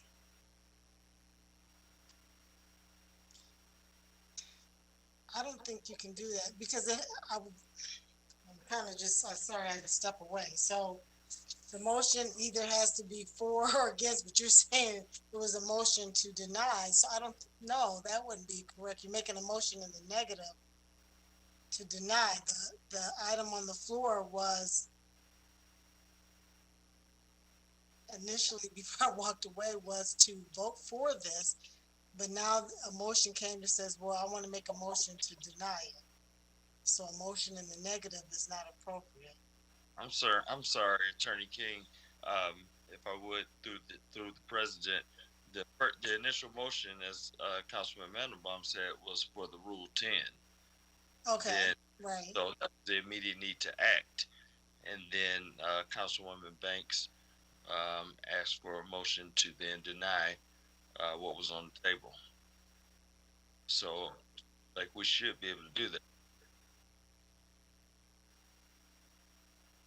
I guess when I hear it, it's like a motion that we made the Rule 10 motion to vote on the item, and then there was a motion to deny it. So why didn't we just make the motion after we had the Rule 10? What I'm hearing is that the motion was never to rule in favor of the appointment. So we reversed it, which is why it's sounding confusing to me. The Rule 10 was to consider the appointment. So that was correct. And Banks indicated that she wanted to deny the appointment. We're determining whether or not we can put something to deny something. That's what we're trying to get a ruling on. We can't do it because we did the Rule 10. We're in a different space now.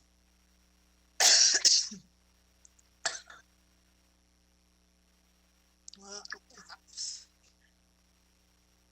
so the Rule 10 now is we want to deny it, and it's a motion in a negative. I guess I need to look at the Robert Rules of Orders more clearly. My first answer is that we can't make a motion in the negative.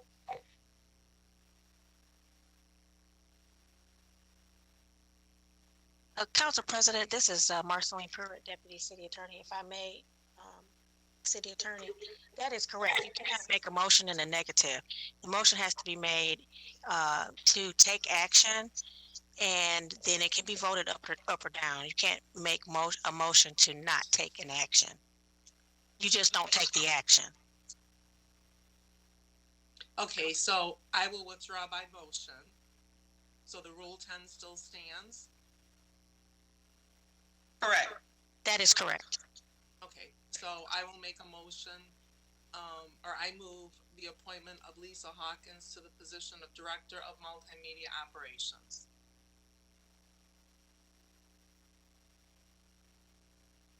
Is there a second? Second. Thank you. It's been moved by Councilwoman Banks, supported by Councilman Mandelbaum, for the appointment of Lisa Hawkins to the Director of Multimedia Operations. Madam Clerk, would you please call the roll? Brightwell? No. Cruz? No. Frazier? No. Hoskins, No. Mandelbaum, No. Mandelbaum, No. Taylor, Yes. and Banks. No.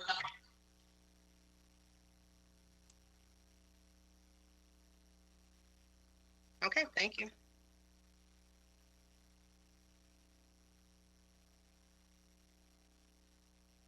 Okay, so next we have,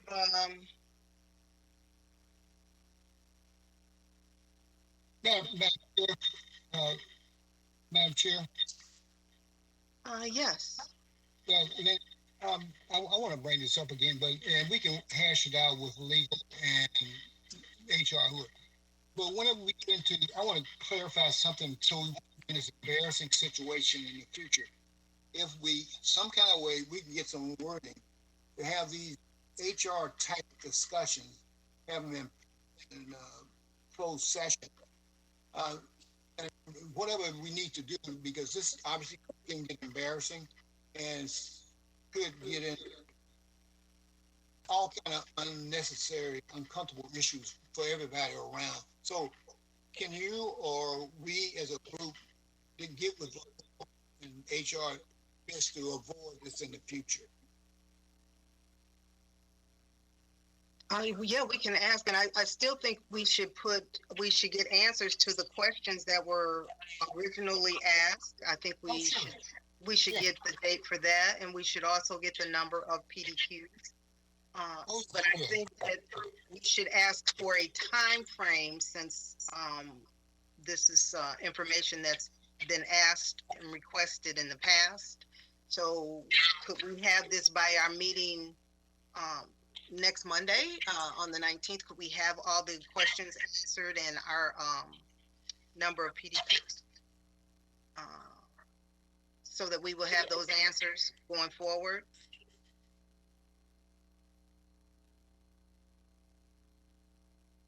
Madam President, we'll do our best. I will want to review the questions with the city attorneys. There was a lot of those items that were closed door for a reason. Yeah, and most of those questions did come out of the closed session. So I'm sure that February, January issue, that was, but this is just really embarrassing. Professionally, it's not professionally kosher to be doing this in public. Oh, and I have a question, please. And maybe this is to the attorney, I don't know, but there were a lot of questions asked during the closed session, and council did not receive answers to those questions. So I originally said, why can't we go into closed session to at least hear the response to the answers? Yeah. If I may, Madam President, the Yes. closed session, the reason that we went into closed session under the Open Meetings Act is we were discussing a written legal opinion, and in discussing that written legal opinion, questions were asked. I don't recall the questions that were asked, but the legal basis for that closed session was to discuss a written legal opinion. So that's why we were initially in closed session. As far as the questions that were asked, I don't recall the questions, and to have those answered, I guess council could have received answers, and I guess that's something to have a discussion with HR and administration. But from a legal standpoint, the closed session basis was to discuss a written legal opinion. And things that are discussed in closed session has to stay in closed session. So our answers, wouldn't they automatically have to be answered in closed session? No, well, not necessarily, because again, under the Open Meetings Act, if we were to go back into Open Meetings Act, then what would be the basis? Would we say to answer questions that came up based on the legal opinion? I don't think that we could do that. I know we can't discuss what was asked and discussed during that closed session, but the basis again was the written legal opinion. So I think the best thing to do is to get those questions that were presented, discussed with HR and administration, and then, you know, maybe another legal opinion would have to be written based on those questions, and then we could have an closed session under the Open Meetings Act. But that was the reason why we were in closed session. That was the reason stated on the notice, the public record.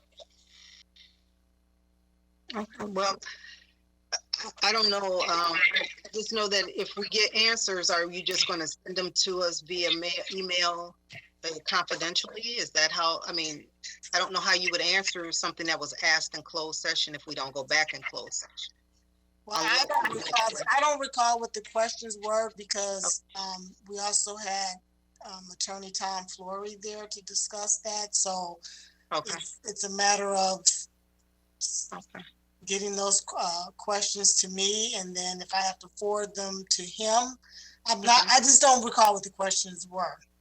Okay. So I don't think I can answer that for sure. Okay. Okay. Well, could we ask this way so that we know that we need we know that there was some things asked in both meetings. Could we at least ask you to pull those questions, review those with administration and HR, and then let us know when you will give us an answer? Can you do that by the next meeting and say, hey, I've had an opportunity to pull these questions. It's going to take me some work. I got to do this, and this, and we can get back to you in a month? Yes, if somebody, I'm not sure what the questions were because we were in a closed session, so there's no minutes, but I'll need to just meet with HR and administrations. Okay. At the meeting. I think the three of us need to have a meeting together. Okay.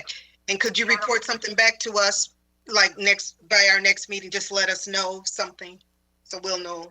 Right. I'll let you know if I receive the questions, because quite frankly, Madam President, I don't remember the specific questions that were asked. I remember the lengthy discussion of the written opinion and the other attorney being present. Okay. But specific questions, I really need to sit down with whoever was present at the meeting.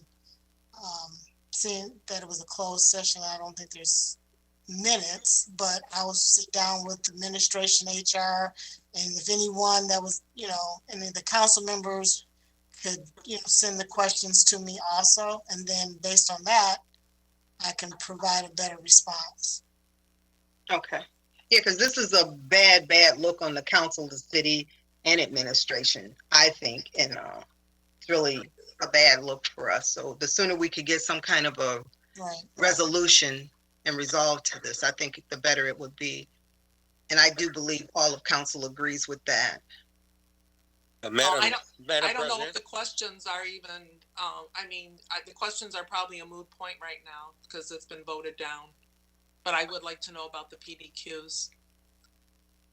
I don't know if staff needs to waste any more time with the questions because it's already voted down. Okay. Someone else was speaking? Yeah, I was going to, but I think Councilwoman Banks solved that problem by saying the questions are moot at this point, because what I was going to say is I would not recommend the attorney send them to us in written form, even under a confidential heading, because as leaky as this organization is, by the next day, everybody would know what they are. Okay. But if we're not going to ask the questions, that's fine. Okay. All right. Well, thank you for this discussion. It was healthy. And I think we're ready to move forward. Any other comments or questions or anything before we move on? All right. Our next subject or topic is communications. And we just ask that everyone would please abide by the rules of the procedure of the Southfield City Council and refrain from making personal, disrespectful, slanderous, or profane remarks. Under the Rule 7 of Rules of Procedure for the Southfield City Council, no speaker may make personal or impertinent attacks upon any officer, employee, city council member, or other elected official that is unrelated to the manner in which the officer, employee, or city council member or other elected officials perform his or her duties. No person shall use threatening or abusive language when addressing the city council. And any person who violates this section will be asked to be silent. And if they don't, that your microphone will be muted. Okay, Madam Clerk, would you please open the lines? Madam President, the line has been open. Thank you.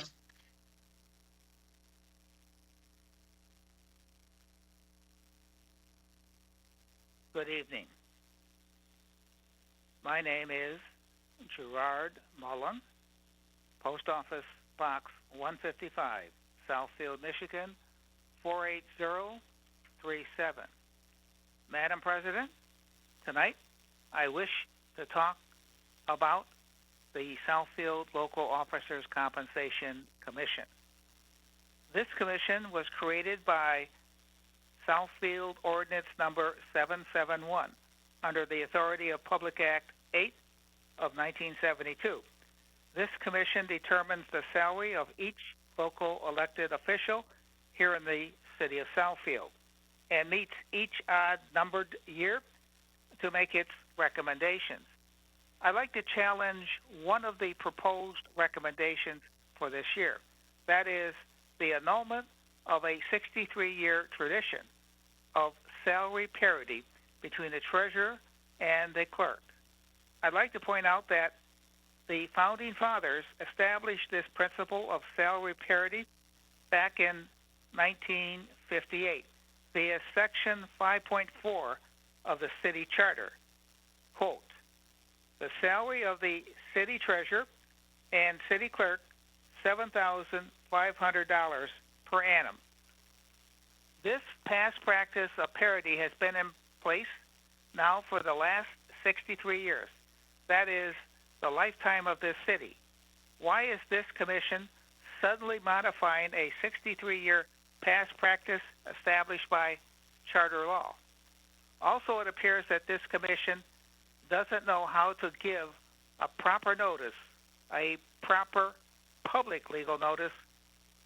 It should be given in a manner required by Public Act 267 of 1976, according to Public Act 8 of 1972. This year, the commission failed to give a proper legal notice. And 2 years ago, I didn't even see a notice period. And 4 years ago, this commission really screwed up big time by making two conflicting recommendations that the city attorney had to null and void. I'd like to bring to your attention that this council has the right to veto with 5 votes the commission's total recommendations within 30 days following the recommendations filing with the city clerk. This can be verified via Public Act 8 of 1972. Check it out. Check it out. Thank you.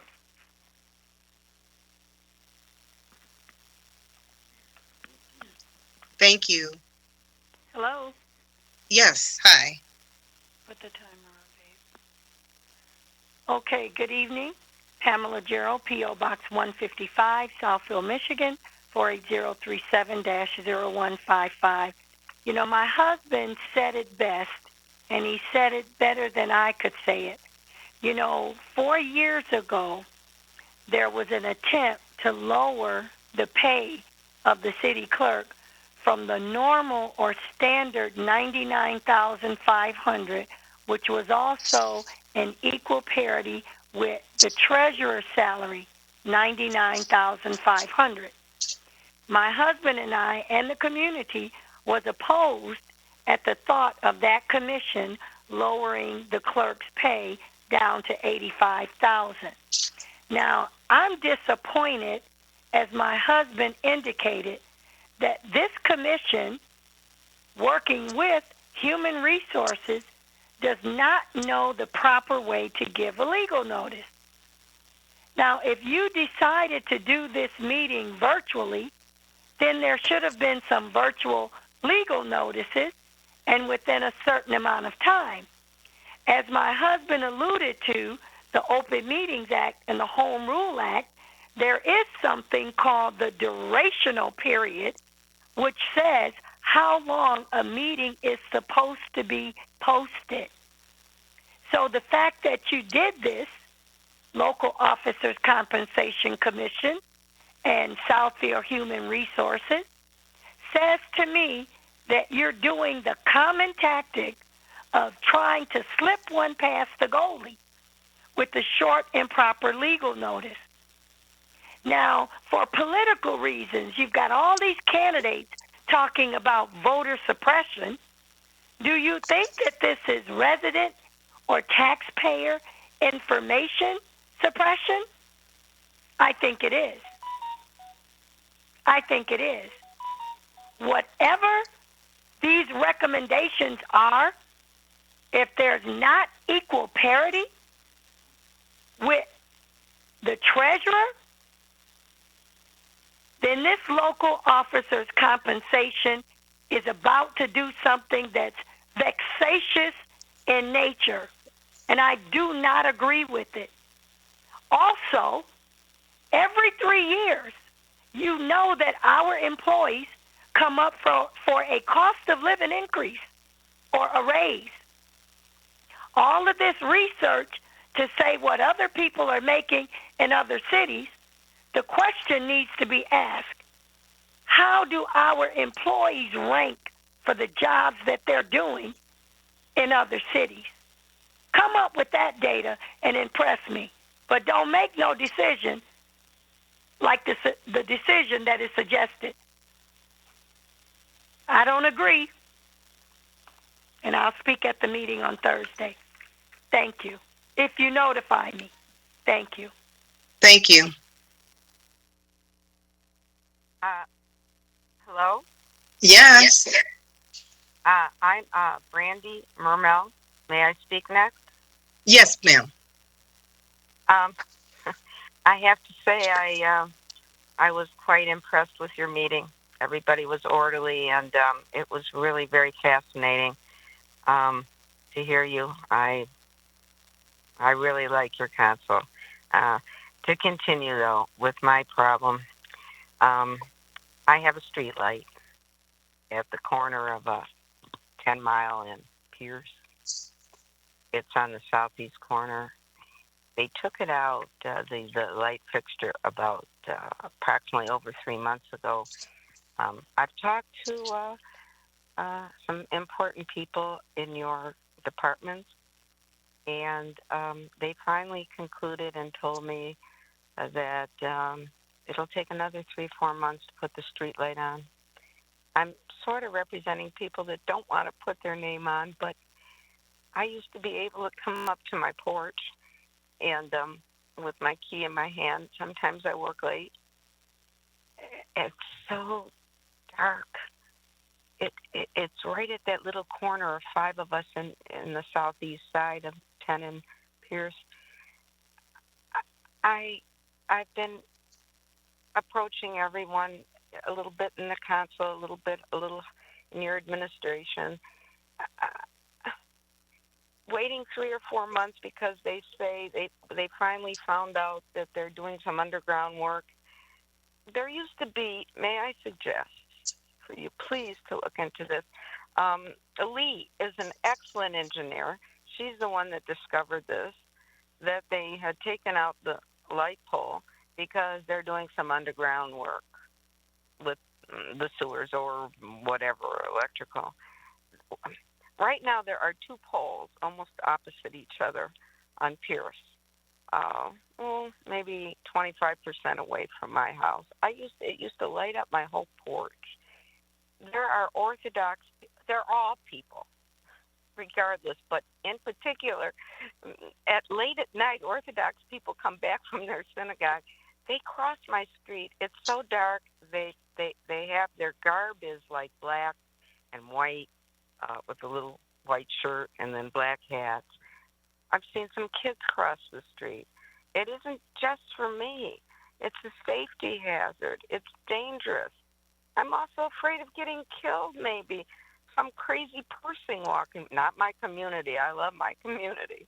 So I'm asking, please see, there are 2 poles, wooden telephone poles, that used to have a fixture above the ground that a wire could then be. I see the electrical, you can see electrical lines that were pulled back. If you could just put that, again, temporarily above the ground, ask the DTE, please. I'm afraid.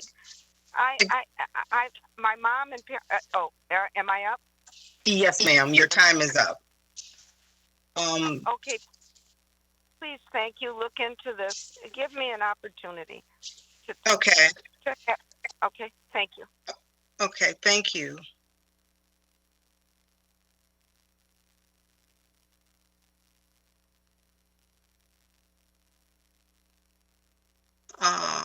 Do we have anyone else? Madam President, I think that does conclude our communication portion, as no one else has indicated they would like to speak by pressing *3. Okay. I believe the lady that just spoke has spoken with members on council as well as our mayor.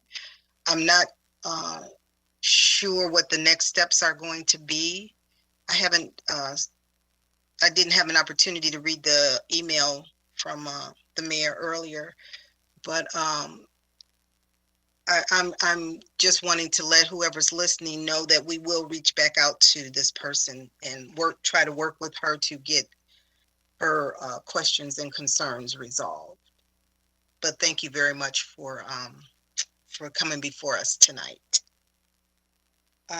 Council, is there anything else?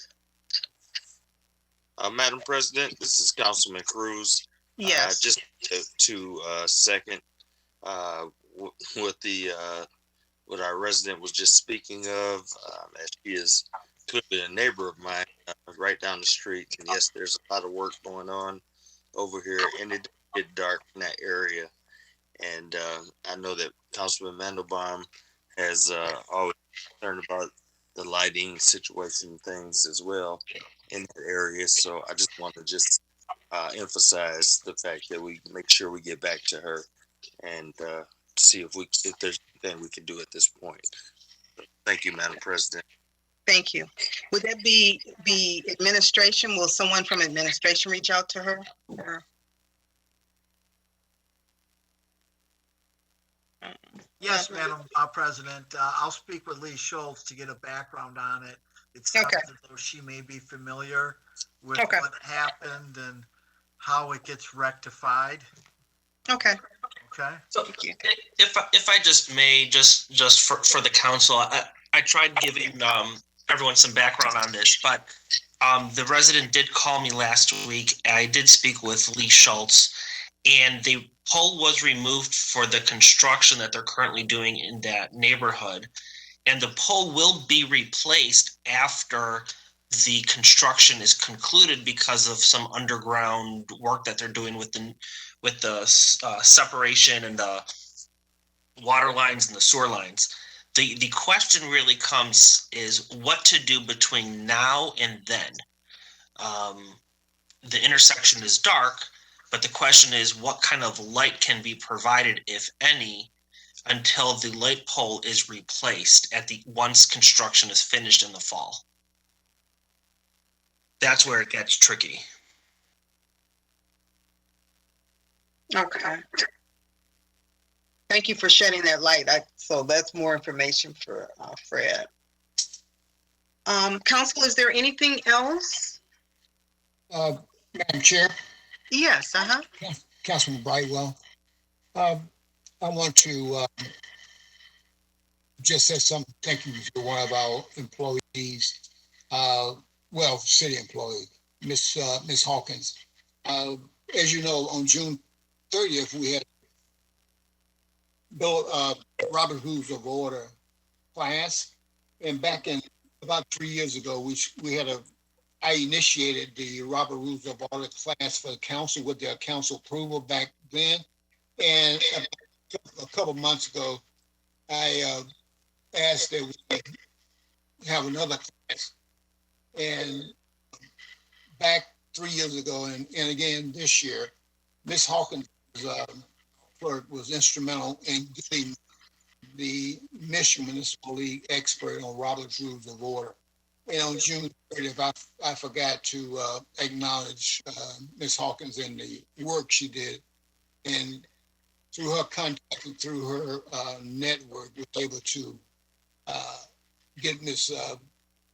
Coco to come back and visit with her again, and put on her seminar, which was well attended and quite positive. And so I just want to thank you, although I didn't mention it on the 30th. Thank you, Madam Chair. Thank you. Is there anyone else? All right, if we have nothing else tonight, I will go ahead and adjourn this meeting. Thank you, everyone, for your attention tonight. Thank you for hanging in there with us through our technical difficulties, and we appreciate you very much. Have a good rest of your evening.